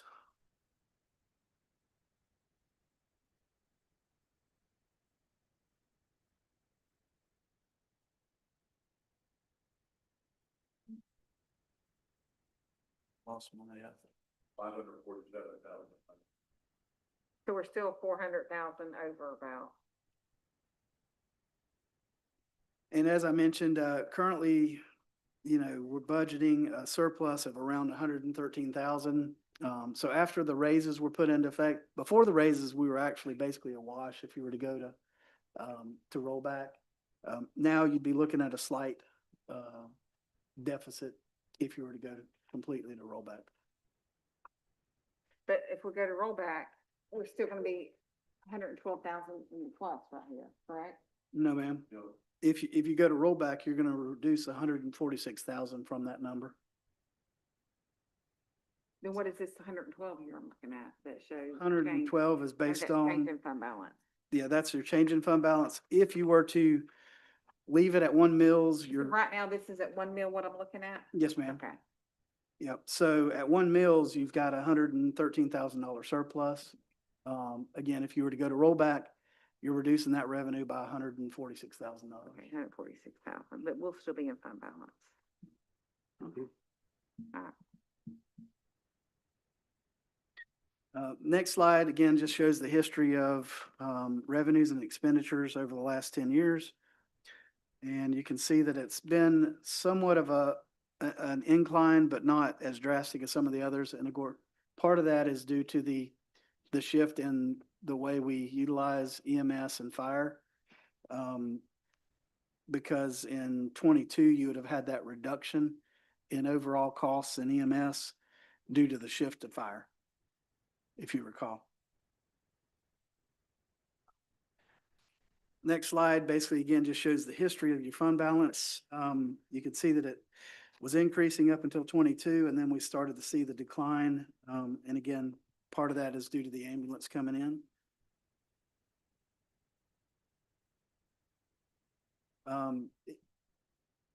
Looking at the history of fire and EMS combined, if you go 2 slides over, this is actually the revenues and expenses for EMS being combined. And you see it's a little bit more of an uptrend when you do that.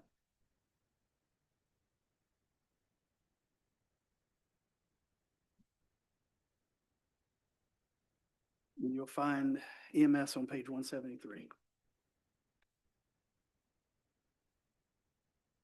As you look at the EMS budget, you'll notice that, yeah, payroll is up some. A lot of that is, FRS and, insurance. You can. One of the things that we also did is, Mr. Newton was speaking about, if you go to your second page on 174, the squad truck, which is highlighted at the bottom, it's in the 301 as well, as he spoke earlier, with grant funding for it. But if you go up the page to where it says, machinery and equipment, that's like your second column, you're gonna see $343,718. That is, actually the ambulance. We did not, the reason, and correct me if I'm wrong, please. The reason we felt like we should probably leave the ambulance in here, they get a lot of miles on them and they amortize out quickly or don't last as long. I mean, a pumper truck for us is probably good 20 years, and stuff like that. And squad trucks last longer because they stay in the county. But ambulances, the mileage grow so quickly on them, and that we felt like that's more of a pass-through expense than a capital expense. Yeah. The insurance, 35 to 41, what's that for? That was the addition of two Okay. And then it says operating supplies, equipment, less than 5,000, that went up 10,000. What kind of items would that be included? When we looked at our expenditures from the last year, that has been going up. We've also had a 10% call increase. So a lot of that is, some of those smaller items. And we base that off of the projection for this current what budget you're year. spending On now. that line item, just trying to get it more close on that so that it matches. Yeah, and I saw several went, Yeah, with some of them down. Yeah, I saw that. Spend much They just more. kind of get it more of a true look at each line, kind of. Correct. And each year we take the full, expenditure report and try to make sure that things are coming out the same line item every year, because it's Yeah. easy to pay them one year out of something else, Mhm. and throw that number off. Yep. You're budgeting for a collecting agency. Last year you didn't do that, so you've changed. That is that's the new correct. contract with Everest. With who? New contract with the people assisting us with billing. That's right, we talked, yeah, we did that. And that's based on a percentage, so that was just a guess based on what our collection. Yeah, it's based on the money that we budgeted for revenues coming in. So we used something different last year then? We did it in-house last year, completely in-house. So we're not doing it in-house this year? We still have in-house person, but they're doing most of the billing for us. But again, they're just basically processing the billing for us, and they get 5% of anything they collect from an insurance payment, not private pay. So do we need a full-time person to do that? We have we have somebody in the office assisting them, but we're using Everest now as the contract because it's cheaper than hiring another employee. They're collecting well for us. We're actually caught up on billing right now. And the last couple of months, Yeah, but didn't we hired somebody to take over Sherry's position, or? Yes. we didn't Okay. have a full-time employee. But they only get paid if they collect. Yeah, the billing And then they company only gets paid if 5%, they collect. yeah. Okay. But we also wanted to maintain somebody in the office, so when you call and have a problem with your bill, you speak to us and not somebody Yeah, somebody else. So Well, that way, if there's a discount to be offered, like we offer for the prompt pay, we know for a fact that that's getting communicated. Well, and the other thing was our calls have increased, just when when we talk about calls, not all of them are billable, but we up to, 17, almost 17 calls a day of some type. And, whenever it came in to start kind of training under Sherry, he caught on very quickly. And we went from being 9 months behind pretty quickly to about 3 months behind or 2 months, and we're almost caught up right now, Yeah. which is tremendous, because that slowed our money. So in reality, we should have probably had 2 people kind of all the time trying to keep up with billing. So now we have 1 person in the office as we did, but we have the support of a whole team trying to help with that now. So. okay.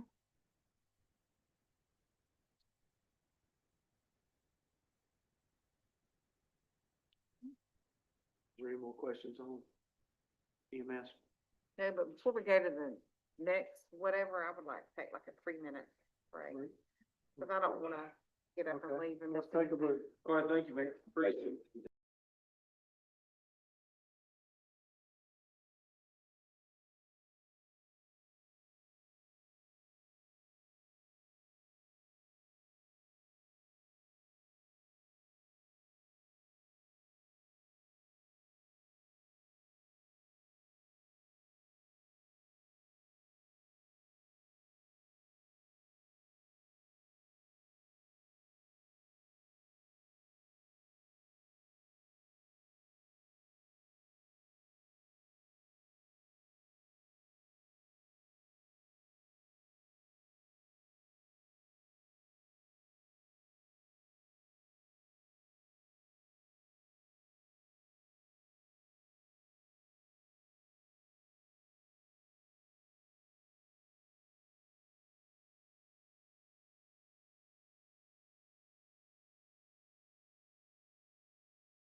Don't make it free again. Yeah, we need, yeah. We're not looked at medicine, Greg. Need all the help we can Can you find them old dusty offering plates? Are they still in here? I don't see what my percentage is, I guess. All right, where are we? Yeah, where are we at? Solid waste, I think, we already did that. We did solid waste. No, we- Did we do solid waste already with Solid Bobby? waste the other day, Yeah. when Bobby was here. We need to change his name. We did solid waste already. Got some new charts, so. Yeah. Oh, good. We good. You know, that's So- one department I don't ever get any complaints about. None. None, zero. Me either, it's a holiday, they closed. I know. Right. Yeah, So- other than that, I don't get any complaints. Even though we advertise 30 days. Yeah. Yeah. Why y'all closed? Well, some of them, I think. I think the only Okay. time I got a phone call was when we closed early because of a storm coming, and I said, listen, them boys gotta get ready just like you do. Well, there's actually, just so you know, I think it's 35 mile an hour. In our operations manual, it says, once the winds reach 35 miles an hour, we close down because of the danger of all that. So you gotta think, if those winds are building up, well, you gotta secure what you've already got. So all that takes a little time. So just so in the future, if somebody asks you, we actually have a rule that says when those winds reach the same 35 mile an hour, then we close down. And I, Ambulances too, or they at We 45? normally pull them off around 35, but we'll watch it. We'll see if it's staying sustained or not. If we're afraid they'll get to Gainesville, we can't get back. and I know, since we're talking about solid waste, I know I've brought up before about putting, chip and seal or millings, like in some of the drop-off sites, like Uh-huh. out there at Southeast. It gets really dusty sometimes. They've actually got it, they're actually got it on their list to get done, but by the Good. time they get to it, they have trees or something Okay. come down, Good deal. but yes, there is a plan to do It's that. helped a lot at Donnie. Yeah. Oh, yeah, They yeah, put 'em yeah. in there. So they Yeah, did- I They think did some what on we need to do 47, is- that's right. Huh? I They think put some in we have there. 2 sites we need to do. Okay, yeah. I mean, my site's always clean. I don't know about y'all's, but I'm very pleased with my site. Yep. So, are y'all ready to move to 301? But- Okay, it starts on page 161. We've got a slide included, which kind of gives a summary. 161. So in 301, we have the Gilchrist, Extension Center. We've got, a budget of 1,197,630 with grant, or state appropriation of $1 million. We've already transferred the 197,630, from the solid waste, if you recall, to that project. In the solid waste facility, we have budgeted 7,524,000. And of that, we've got 4,221,652 as state appropriation. And the balance of that has already been transferred as well, the 3.3 million. So with that, Todd, we had set aside, budgeted 4.5, or how much was it? We had set aside 3.5 and then 3.5. transferred the approximately 200 to the extension project. Okay. So that Yep. left the 3.3. And then you put that with the 4.2 that's appropriated, and that gives us a $7.5 million budget Good for that. deal. We've also moved the hazard mitigation, for the sheriff's office. The budget for that is 424,523. We have grants in the amount of 323,446. So the board responsibility, which is in 301, is 101,000.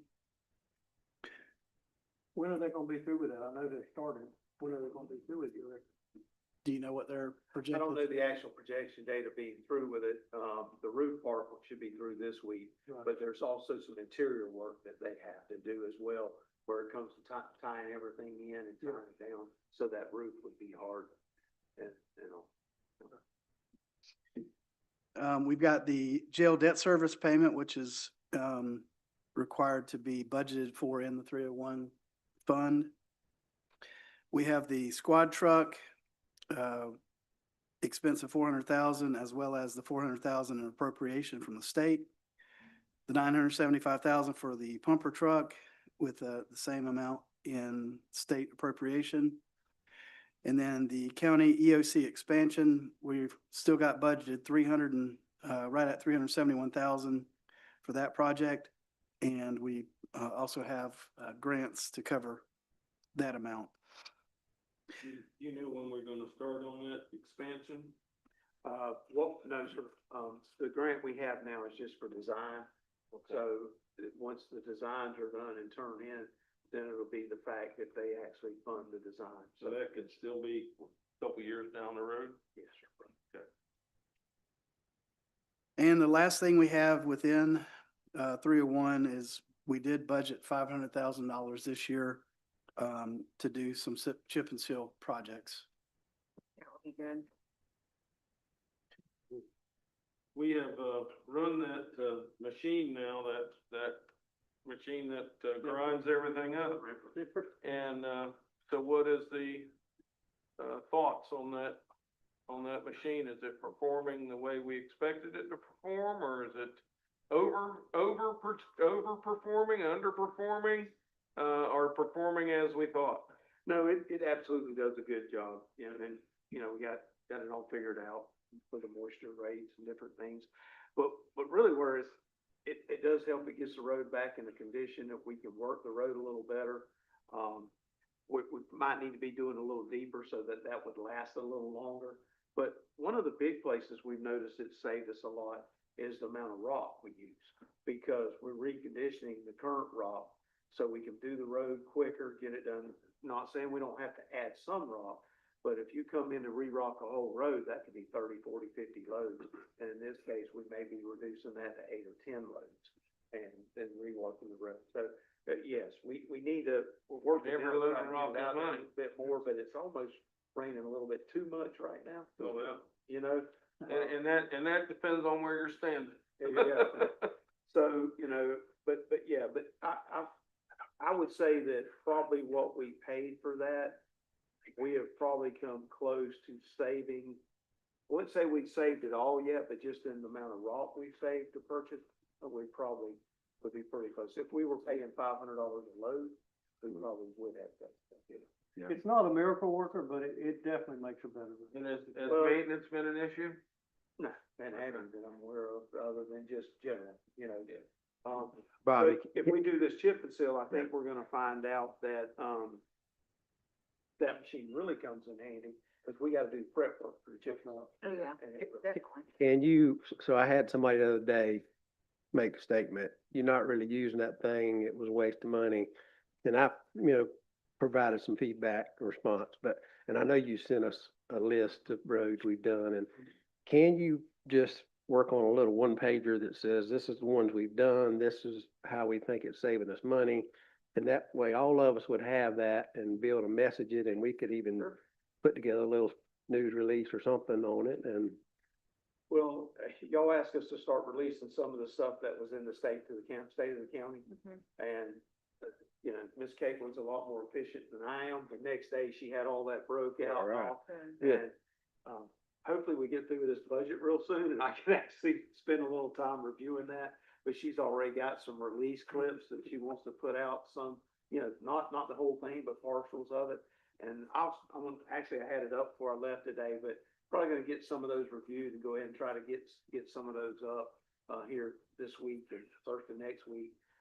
Depending on what the storm does, and I'm counting on it going to Atlantic. I am too. Going somewhere else. But if that comes out, then probably nobody will see that post anyway, so we'll keep working. My thing about the ripper zipper is what we was doing wasn't working. I We agree. have been doing it for Yeah. 50 years. It ain't like we sat here and said, well, we do it the best we can, well, we tried something else. That's right. It's not a complete fix, but it helps. That's It right. helps remix that lime rock that you can't remix. I just had someone mention it, and I said, man, I think the thing's doing exactly what we planned it to do. And then after I said that, I thought, what proof do I have? And I've seen some roads that I like them, but are they holding up? And so I wanted to get your opinion on that. So when I say things, I feel confident that They are holding up, but the caveat to that is they're limewalk roads. and they will go back to where they were eventually, but they are holding up. And a few of the places we've done it, we've been able to come in and, people have really, most people have been really thankful. The people that travel the road, they'll stop and tell the guys things, you know, and that's different. Yeah. Yeah, that's, That was my whole point in lobbying to purchase it, was the fact that we've been doing the same old thing over and over and over and over, year after year after year. Let's try to do something different.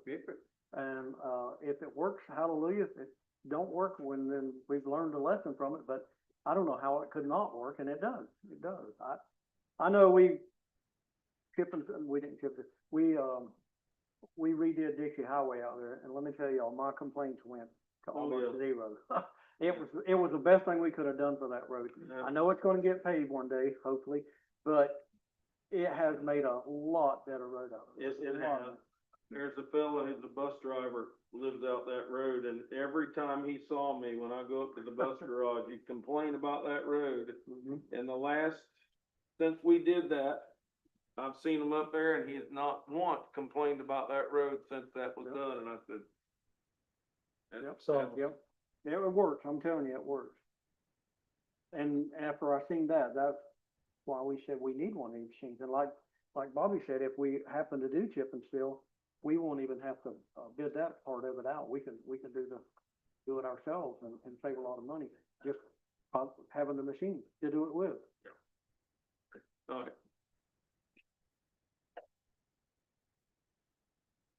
So of those capital projects, I don't know what the total is, but roughly 7,290,000 of it are grant funded. Is that right? It's roughly correct. Yes, sir. Yeah. 4 or 5, 6.8, a little over 7 million. So we're very thankful for grants. very thankful. being able Oh, yeah. Couldn't live without them. No. So we've come to the end of the line as far as looking at everything. However, we're still around $500,000 short.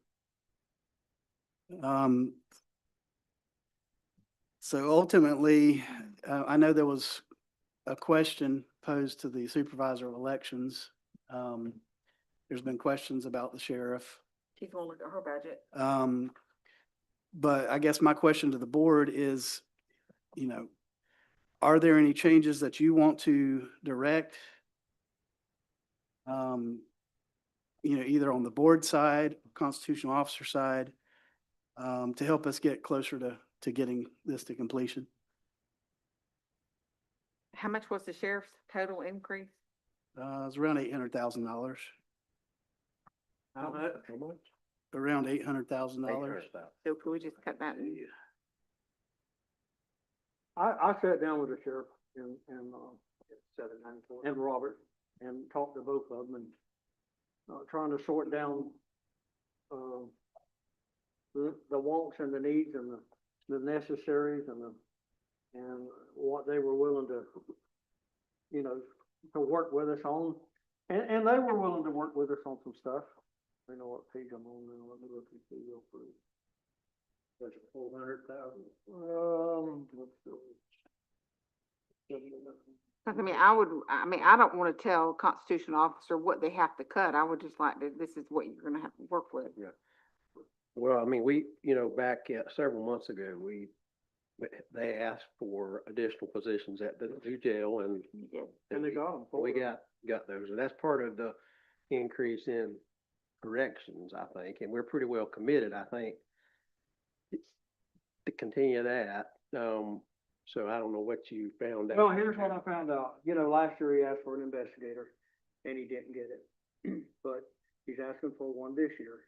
And the load work that he has, everything going on with everything, he definitely needs an investigator. So I would definitely, support that. He asked for a corrections deputy position. Part of the reason for that was, used to when they transported someone to the hospital, an inmate to the hospital, they could take one deputy. Now they're required to have 2. So if he don't have somebody available, he has to pull somebody off the road to take that person to, to the hospital or whatever, because the law requires 2 deputies. So he's asking for another corrections deputy. And, somebody out sick, somebody's out maternity leave or whatever, it helps him cover his bases. He also asked for 2 civilian positions, one for accreditation, one for finance. They're probably the lowest cost of all the positions. Could he do without them? Yeah. Does he need them? Yeah. He all asked for, computer updates, cyber requirements, all that kind of stuff, and threw all that in. So, I asked them if they were willing to, to trim some, and they said, yeah, they'd be willing to trim some. But then again, if we're gonna, fund everybody else and do everything else, then, I want Bobby to have, I want all departments to have what they need, but I want the sheriff department to have what he can do to carry out his job. And it's like he said, and we all said, what level of service do you want? Investigation, do you want to have 1 investigator and it take him 6 months, or do you want to have 2 and it takes him 2 months? Deputies, do you want a response time of 15 minutes, or you want one of 35 minutes? If you got enough deputies and there's a deputy in that area, he can respond within 10 minutes. But if he's over there in Fannin Springs and he's got to go up the north end of the county, it's going to take longer. So it depends on what level of service you want. And that was both of them's take on it and look at it. They were asking for 800,000-900,000. They would be willing to trim it some, but if we don't, we don't. If we do, we do. That's kind of, even Bobby said in the board meeting that, he would we would take what we give him. And I told him, I said, well, it's kind of like, I give my wife $20 and go tell her to buy groceries. She can't buy but $20 worth of groceries. That's all she got to buy with them.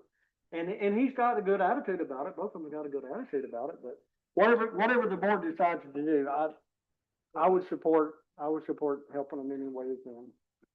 I'd think Well- 400,000. I'd say cut it in half. Cut it in half, give him half of it, let him decide what he wants, who he wants to hire with it, who's the greatest need to him. I mean, a $400,000 increase in any budget it's a nice increase. And it might not be what he wants, but it's what we can afford to give him. That gives us 400,000 we need to bring us to come real close to balancing our budget. And then the supervisor elections is gonna come back with a Little bit, and we got another 25,000 if we need to cut on the lights, and I mean, we're whittling it down now to a few dollars of what we need to be able to balance the budget if we can get everybody to just wiggle a little bit now. Bobby, did you say that you was wanting another position for animal control? I have I had 2.5, and I changed it to 3. It's in the budget. It is? It's in what we have here. Okay. Yeah. So it'd be 1 extra? It'd be a half. Half, okay, half. Okay, you said half and I didn't hear you. Well, my thing is, road department, we could use 5 or 6 more people just to keep everyday operations going, under the zipper, lemon, grading, and trash pickup, but yet we cut them back to, that many people got in road department, 19 to 20? I think we have 23 now, but that's clerical, I mean, that's in the office and everything, so, yeah. And But we do a lot of cutting on the board side just to keep our side of the Well, how much did y'all, To pitch in. how much did y'all cut whenever y'all met? How much was that y'all cut whenever we directed you and Mr. Crosby to get together? 600,000. 200,000.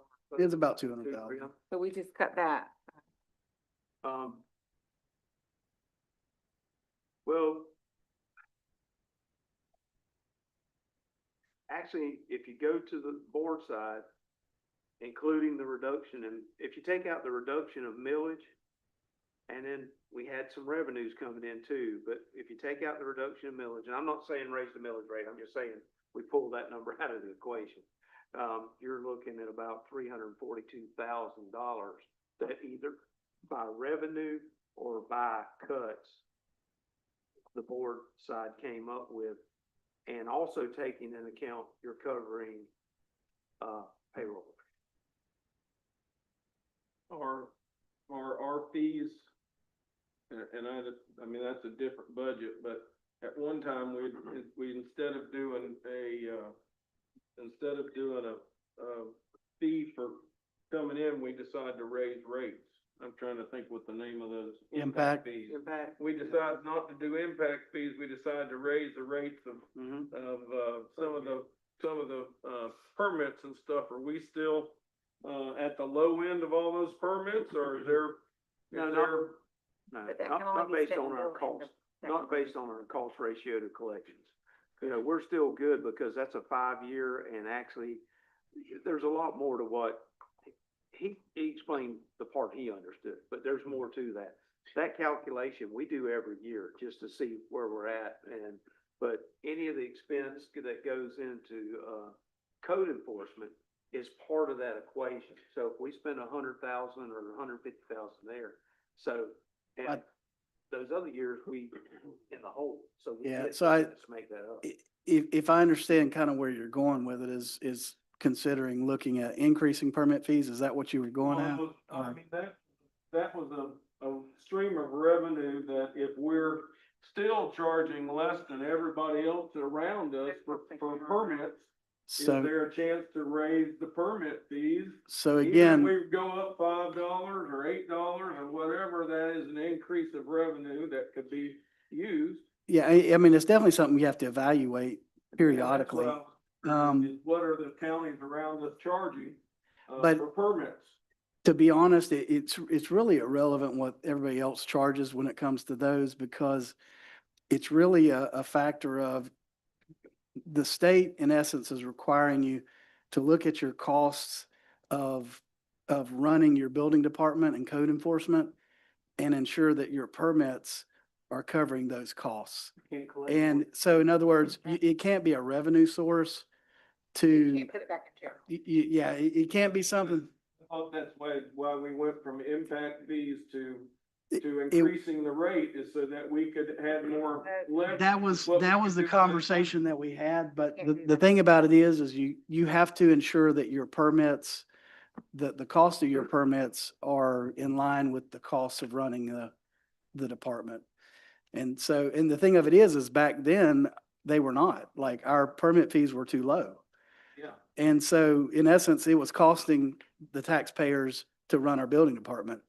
And so now it's more in line with the permit fees, in essence, are covering the costs of running the building department. Whereas So- before, we were short. So the answer to your question, you know, in a roundabout way is yes, because before it was operating in a negative, so you were taking money out of general to operate. it. Now it's covering it. Now it's covering itself, so. And you in can't reality, go up you are lower putting because money then back you'll- in general, because you're not having to take it out. Yeah, I understand now. Okay, all right. I know we've talked about this before, but with impact fees, Mr. Lane, can we, do chip and seal on roads with impact fees? No, Unless Yeah, they're being because done that's- on roads that that's are maintenance. impacting the new residents, right? And because that's maintenance. Oh. It has to be based upon, growth caused by new growth. So you're building a new road, you can use it for that. You can't use it to maintain an existing. Gaining benefits that they use in. That's why you have impact fees, because I'm going in and you gotta pave a road to my house, or you've got to run sewer and water to my house. So my impact fee in like Rifle County or maybe Suffolk County might be $5,000, $10,000, $15,000. But that impact has to be exactly shown to benefit me. So, would it benefit you if it was a dirt road and now we're doing it a paved, like a chip and seal? That wouldn't benefit you? Each neighbor, you're gonna charge $250,000 for Okay, an impact fee, where you're gonna show that, okay, I'm fixing your road. okay. Yeah, it's like we You see what can't I'm saying? can't If chip you and don't seal do every it, road to someone who puts in a permit. Right. I mean, there's got to be a nexus between. I know that Receiving the benefit and impact. when I looked at it several years ago, I called around other counties just to see their percentages on how they did things, so, but that was a long time If I ago. was to do an impact fee in the county right now, and I know we're getting off on something different, we'll talk about it later, I would look more at it into capital improvements, because if you build a building, then you're benefiting the entire county It's true. in some types. So you're not trying to justify it to just a section That's or right. just a road, you know, Okay. if it, so I would look more at putting those in the capital improvements, but if you have to spend a lot of money for capital improvements, well, now you got more money left in your general fund that you can use for those things like you're wanting. Right, but like capital improvements, for example, like say if we got a grant one day for the library, but we had to like put a match to it. Right. If we had an impact fee, could we put some of that If it's collected for capital improvements, Okay. that would be for correct. library, The for record the library? storage building that we built down at the sheriff's office, it was built with capital improvement. Just like we're building this ag center, you know, if we had an impact fee, capital improvements, we could use some of that money to put in there. And you Solid. can weigh the benefit easier than you can on an isolated road. Yeah. Well, that's true, but we have appropriation, so that's. Yeah, but just saying if we had a match or something, like. Yeah, we had to I was come up just with using 100, I mean, 200,000, yeah. We could have used. Well, that. solid waste, they were having to put money in, so that would be something we could have done if we had, yeah. Can I go, if you're finished? Mhm. To go back to the sheriff's, proposed budget, and I know we talked about added, there's 4 positions for the new jail 3 or 4 months ago, which is It was part- actually 5, but Okay, but that's part of the Um, increase in the budget. correct. Okay, so if you include FRS in, that retirement and insurance and 2%, I'm just wondering, I heard somebody suggest 400,000. But now, when we added those properties, I did a bunch of them to increase our budget this year. Okay. So it covers Okay, that. so is that part of the difference in the increase? Yeah, but I always, I already put that in that fiscal 24-25, that $8,943,082. Mhm. That includes those 5. So that included Okay. it already. Right. So this 800,000 is in addition to that. Okay, so that's what I was trying to figure out. Yeah. Mm, So I call them fixed FRS, Mhm. insurance, and if we're doing everybody else a 2%, how much is that of the total increase? Well, that was the number I requested, Okay, but I didn't get it. okay, Yeah, I was looking for, what is your 2% increase? What is your increase to FRS due to the change in the rate? What is your insurance increase? Because those are kind of fixed costs. But his Well, step the 2% is, His step included the 2%. that's what they said, yes, ma'am. Yes, but his step included when nobody else did step. so. Right. Well, and that, I think what Commissioner Smith is indicating is like, what is that number? What is the total increase based on your raise, the 2%? Those fixed costs, and again, I asked for that, but I didn't get it in time. Well, me, did well.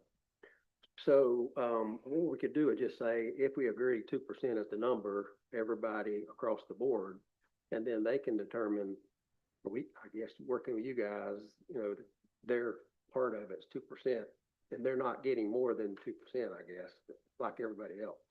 Right. Okay, but then I'm not sure what the number left is. I heard Henry suggest 400,000, and so, we don't want to be more than those fixed costs. That's what I'm thinking. I was trying to get to, wasn't saying it very well. Well, if it is, he could come back to our next budget workshop meeting, maybe.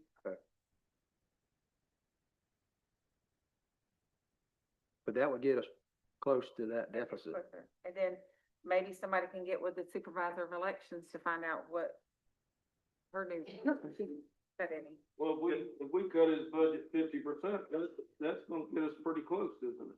I mean, you're talking 400,000, we got 500,000 we gotta come up with, we get 400,000 just out of his, and then and it may, I don't know what his total increase was, everybody keeps saying Yep. 8,000, but it was, I think it was actually almost closer to 9, wasn't it? That's 8.5. It's 794,374 is the increase. Say again? $794,374 Right there. is, I'd like to have, I'm sorry, go ahead and finish your statement. now go ahead, I'm done. I heard Lisa say, and I just want to ask the board because, which I think is a great idea, but she spoke about trying to have 2 places for early voting. This is not something we offered in the past, so it wouldn't be actually cutting a service. So is this something based on where we're at, trying, working with balancing the budget? You want to say, let's look at that maybe in the future? And maybe we ask her to adjust and take that off and we'll reconsider it next year? You mean the early voting in The Bell? early voting, the additional. I'd rather not. I'd like to see us keep that if we can. Well, I think, I don't, listen, this is what scares Bobby about, Todd and I are on courthouse security stuff as well. Well, even with courthouse security, we try to stay out of the elections thing. I mean, we've got separate locks that we don't have keys to. And, I think it would probably require another deputy to be at the EOC, while we're doing that. And just a lot, and to tell you truthfully, I know she mentioned the EOC and I'm not saying we couldn't use it. We have a lot of people moving around there and that makes me nervous that we got a lot of people just walking around that could have a key to a door and with all the voter fraud. Well, and the EOC actually has policies and procedures about who's able can to, come in who and- can access that building and, So I think it's gonna take a lot more thought to get that in place. And, I will tell y'all right now, the great thing is these people, there's so many people suing every county for election stuff. Todd probably sees them come through, but we've probably got 10 lawsuits right now against the supervisor elections office or less. Our insurance company's picking up the tab on all of it because they're representing so many counties. But we get documents, I've gotten documents already this year. And as soon as we start the election, for sure, we'll get 4 or 5 more lawsuits. So we have been okay in all of them because it's a general lawsuit based on a state policy sometime. But I just don't want to create any more areas that we're putting the county at liability either. I see the liability side a lot. I can't even tell you what all the lawsuits are. I mean, they've just gotten so many. But Bobby, they- can y'all meet with her and come back and with a recommendation or? I'll be happy, if it's the consensus of this board, I'll be more than happy to ask her to take that out. That's not I would something- like to, take it out for this year, but with everything you're mentioning, maybe she needs to put some more thought and more planning into, okay, how can we open a place in Bell and make it efficient and cover all the rules and regulations and make sure there's no fraud, because she mentioned EOC and, what I've heard, we can't hold it at EOC. Well, even if we made it work, we could Well, she change said things, make Bell Community Center or the EOC. Well, your voting machine, when you leave at night, has to be locked up and secured, and only certain people have access to it. So if we do something at the EOC, that means we either gotta collect keys or change door locks or do, It ain't simple. It ain't simple. Yeah, and collecting keys wouldn't work. You're gonna need to change door locks, cause you don't know who, pretty much who all got keys, but I just wouldn't wanna take that risk that I forgot to get one from What somebody. about the tax collector's office in the mail? It's huge part time. Well, you got the library though, I think that goes in and out of it with You do. a lot of people, so I don't know how that would work. How much? I just had her take it out this year, do some more study and stuff. Yeah. Now, I would assume there's a lot of people have a key to the community center. I don't know how that works either, but Anytime you pass out keys, you can bet. And you'll somebody- never know. yeah. You'll never know who has all of them. Well, that's what I'm saying. That was like at the So you school. can't change one. There were so many keys to that school, it was unbelievable. Well, they've changed their policy. I know now they've Yeah. got it to where you have to go check out a key. You have to go pick one up. Used to, everybody had one. I know I had one, Miss Betty had one, Miss Ours had one. But they have changed their policy now to where if you rent the community center in Bell, you have to go and check out the key and then return it when you. well, I know this is thinking outside the box, but I mean, we have a voting precinct just north of Bell. Yeah. Like, I mean, If we can make early voting. I know that's outside the box, you know. And we have it secured too. We Yeah. secure it because of the other one. So that would be more where we probably need to go if we go. Mhm. I mean, it's outside of the city, but, so is the EOC. So I hate to hear us scrap it I hear all that potential issue, but representing that area, I hate to, I'd like for it to be more convenient for those residents there. And so maybe, you talk, and maybe the board's outnumbers me and you just go ahead and tell her we can't do it, but, I'd rather us, I'm not gonna tell her that, I'm gonna ask her what it costs. Yeah, okay. Y'all can decide whether Yeah. we do it or not. Yeah, that would be the Well, biggest thing. I mean, I've done early voting for the last 4 years, I think, ever since I've been in office, so it's been about 6 years now. And, I've never seen a huge line of people up there wanting to get in to vote. Now, it might be first thing in the morning or right late in the afternoon, but when I've been up there, it's pretty, I'm not saying it's empty, but it's certainly not a line of people waiting, do you? To me, that's my Do y'all concern see a with it. bigger crew up there at different times?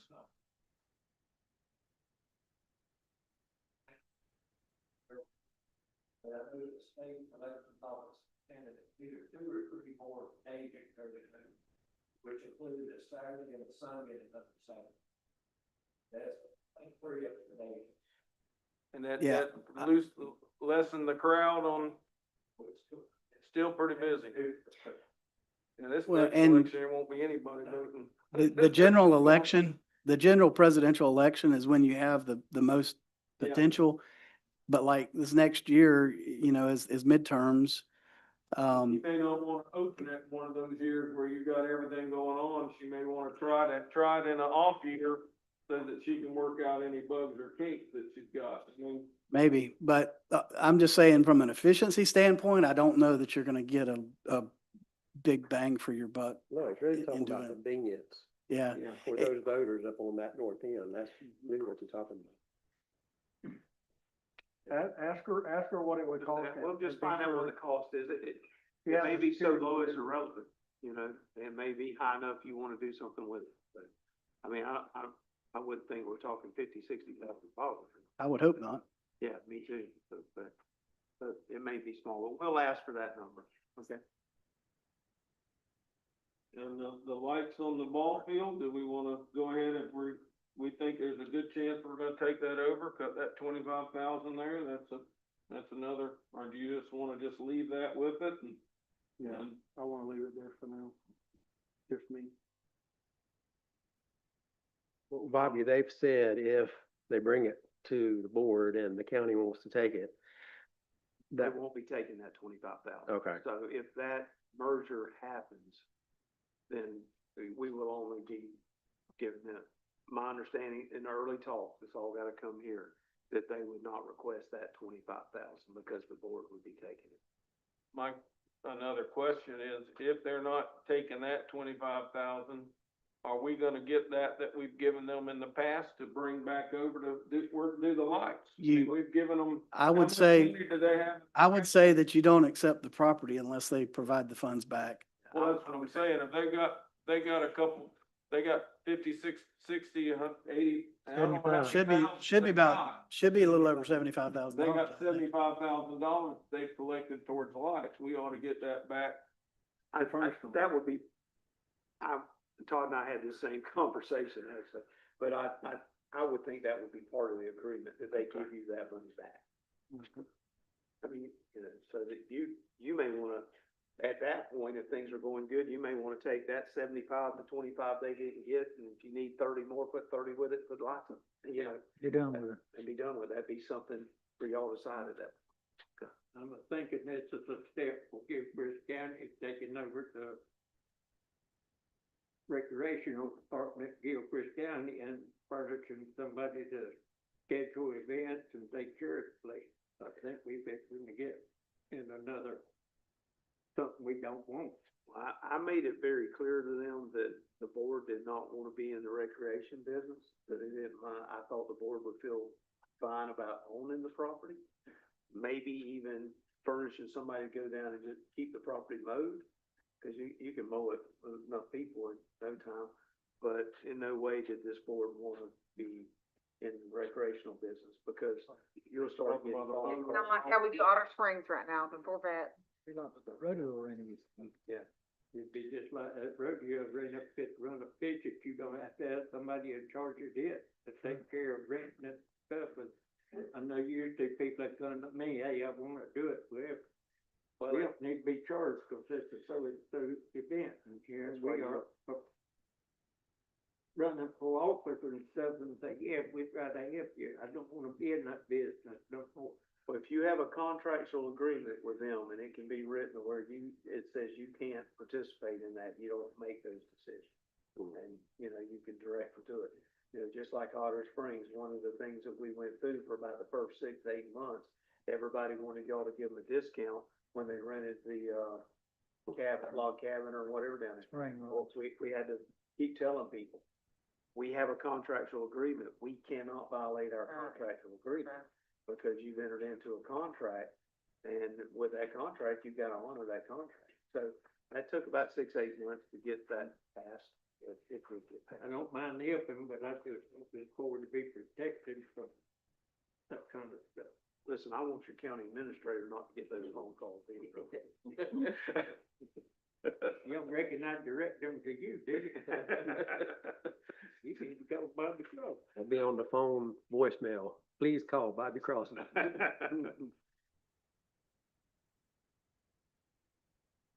So Where are coming, we? coming back to the budget,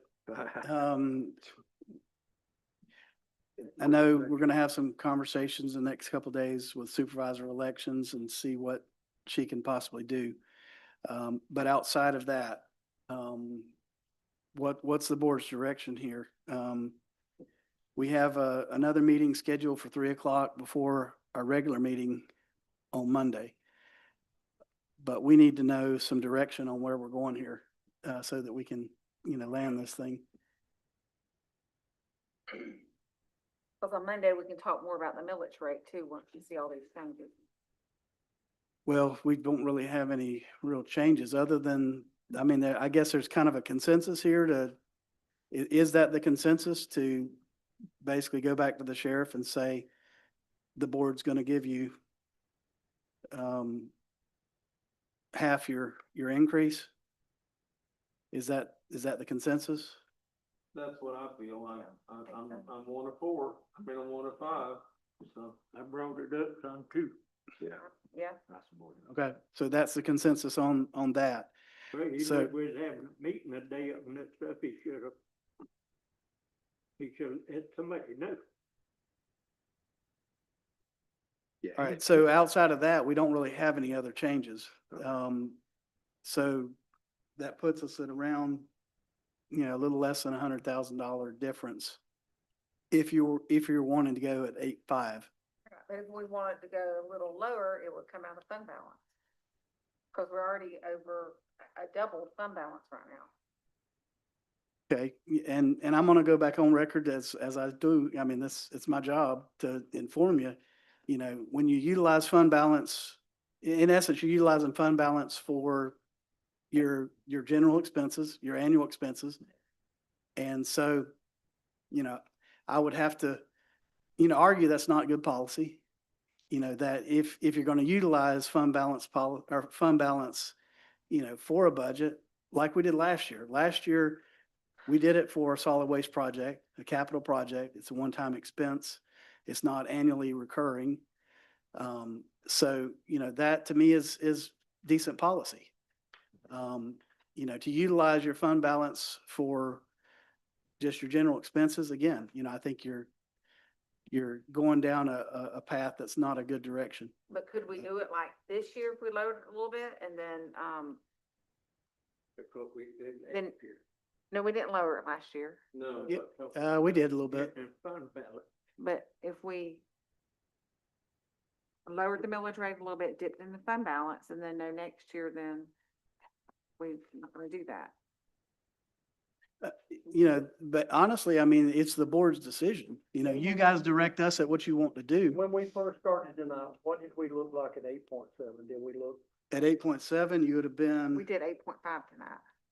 Yeah, that's. at 8.7, you We did had 8.5. $300,000 more in revenue So 8.5, At we're, 8.7? at 8.7. And So- that was no changes or no nothing? Supervisor election, sheriff, no nothing, that was just as is? Correct. At 8.7, you would have basically been almost $800,000 in deficit. No, let me rephrase that. Go the other way. No, other way around. Like Yeah. you add $300,000 in revenue if you stay at 8.7. What we Uh, did not, based on 8.5, right? right, 8.5. Correct. And we're gonna have to go down, So y'all. stay at All right, 8.5. That's what I would say, 8 and 5, stay at it. Y'all got your figures at 85, and At what point though, in this fund balance, like, are we gonna reach like 20 million, 30 million? I mean, what are we gonna reach? Yeah. To wipe that $15 million out. To zero. I can tell you Dixie County is capped out at their millage rate. Yeah. Um, Well, Dixie County had to go up there as high as they could go because of the storm. That's what I like. We only have 6 months worth, everybody keeps saying GFOA. GFOA recommends a floor of 2 months of expenditure. That's a floor, which means you can have more, which, as you remember, our auditors recommended that because we are in Florida and subject to hurricanes, that we should probably have a little bit. But it's still, if you look at it, $15 million is only 6 months worth of expenditures instead of 2. So we're not talking about, oh, you got $50 million here. No, you don't have 50 million. You have 15. well, we got road projects coming up too that's gonna be paid out of that. No, it's already, Absolutely. we've already budgeted, That's for Okay. $4 or $5 million. Doesn't it? but we get reimbursed for those too. Yeah, but you Yeah, gotta but have you gotta money. but you gotta pay for them. Richard, do we know what the projected fund balance will be at the end of 26? About 15. Well, you got, It'd be 15 million. Yeah, it'd be, It'd be 15 million depending on where you land with the final budget. And that's just for general. On top of that, you have fire, EMS, and solid waste. And that's actually a good point, Commissioner Langford. Where do you get funds from if fire is in deficit? Where do you get funds from if road department is greater in deficit? Where do you get funds from if solid waste is in deficit? Where do you get funds from if EMS is in deficit? You go to general. You know, like if you had excesses, like if you had like drastic excesses in those small funds, that wouldn't make sense. You know, you've got to prepare in those departments for, you know, large capital purchases and things like that.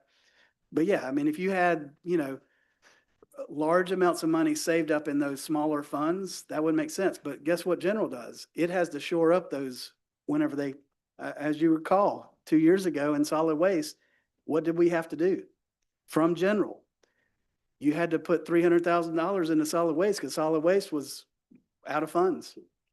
You know, in fire department, what, you know, in fire, what did we have to do last year? We had to put funds from general. Well, if you're down to fund balance policy in general, guess what you're not going to do? Decided that we needed a new solid waste facility. Where did we get that $3.5 million from? You got it from your general, That's right. which is what it's there for. Another thing we need to take into consideration is 10 years down the road. 10 years down the road, if we need a new building department, or we need an annex built onto the sheriff department, to the jail, if we need this or need that, we're not planning for that. I'm all for tax cut, I'm a taxpayer. But we need to also look down the road that we've got to build a solid waste station, okay? That $3.5 million had to come from somewhere. If we have a hurricane, that money's gonna come from somewhere if we have to borrow it. And you can't Well- count on FEMA getting it right back to you Well, if you get off. The With this jail, project, we might wanna look at doing impact fees. We're gonna have like a 5-10 year plan, you know, not having it as much as what it was, but maybe come back with impact fees. We're trying to do 500 on chip and seal this year. I would be in favor of doing that every year and maybe even upping it if we could. But if we keep cutting and keep doing this and keep lowering that, then we'll never be able to up the chip and seal program. yeah, if we go 8.5 mils, will our fund balance grow at the end of 26? well, I mean, if you're at 8.5 mils, right now, you're still at a deficit as far as the budget goes. If we cut the sheriff's department and the supervisor election, then we would be at, Well, I haven't really heard a number on the supervisor of election, so I don't really know what to calculate there. Yeah, I'm, Not $100,000 though, and that's what it'd need to be if we're gonna Right. budget it at so that. 488 is what we're in the deficit, 488? That's right. So- So if you figure roughly 400,000 from the sheriff, So about 88. So- you're still at a little less than $100,000 in deficit. I'd leave it at 8.5. Yeah. You need a motion at 8:05, or you just? I'd rather wait and look workshop. at it Monday before we make a motion at our work, or at our next workshop. That's my opinion. Yeah. So we can see the numbers and see the changes and, you know, that's my opinion. when we have our next meeting on Monday, Mhm. Yes, sir. anyway, Yeah, I'm in favor of it. yeah. So, but just in discussion, I mean, kind of general ideas, potentially leave it at 8.5, go to rollback on EMS, MSTU. Yeah. Is that what you figured, is that the rollback? We did not, we figured based on 1.0 mils. Which is a rollback? No, He talked about no. not going back. I think that would be a smart move because that could help us, a little bit with this, 8.5 even. At least we could say we did go back with rollback on EMS. So we could drop both millage rates for MSTU and the general revenue, which You're is. right, we would lowered go- them. Yeah. We And lowered then, the rate. and then pray that the school board isn't increasing theirs and it offsets everything that you're doing. Commissioner Martin. Well, it's an increase because their property values have gone up. I mean, yeah, everybody wants their property values to go up. Everybody goes, oh, it's gonna affect my property values. Well, guess what? Your property values go up, guess what? Your taxes go up. That's just part of it. Yeah. I mean, you know, if you don't want your property values to go up, then, you know, Don't paint your house. don't do any improvements, make the place look like a dump. But I can go with 8.5 and I can go with the rollback on the other. I'd have to look at it before I agree on Monday. I agree with Mr. Martin.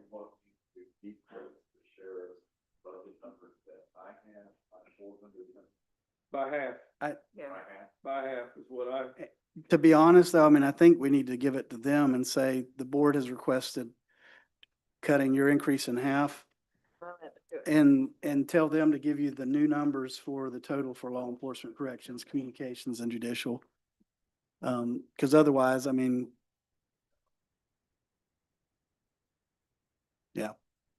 Yeah, I think the sheriff's they wanna work and do the best they can for everyone, and I think they'll do the same with this, and we Yeah. appreciate them and all they do for us, so we'll see.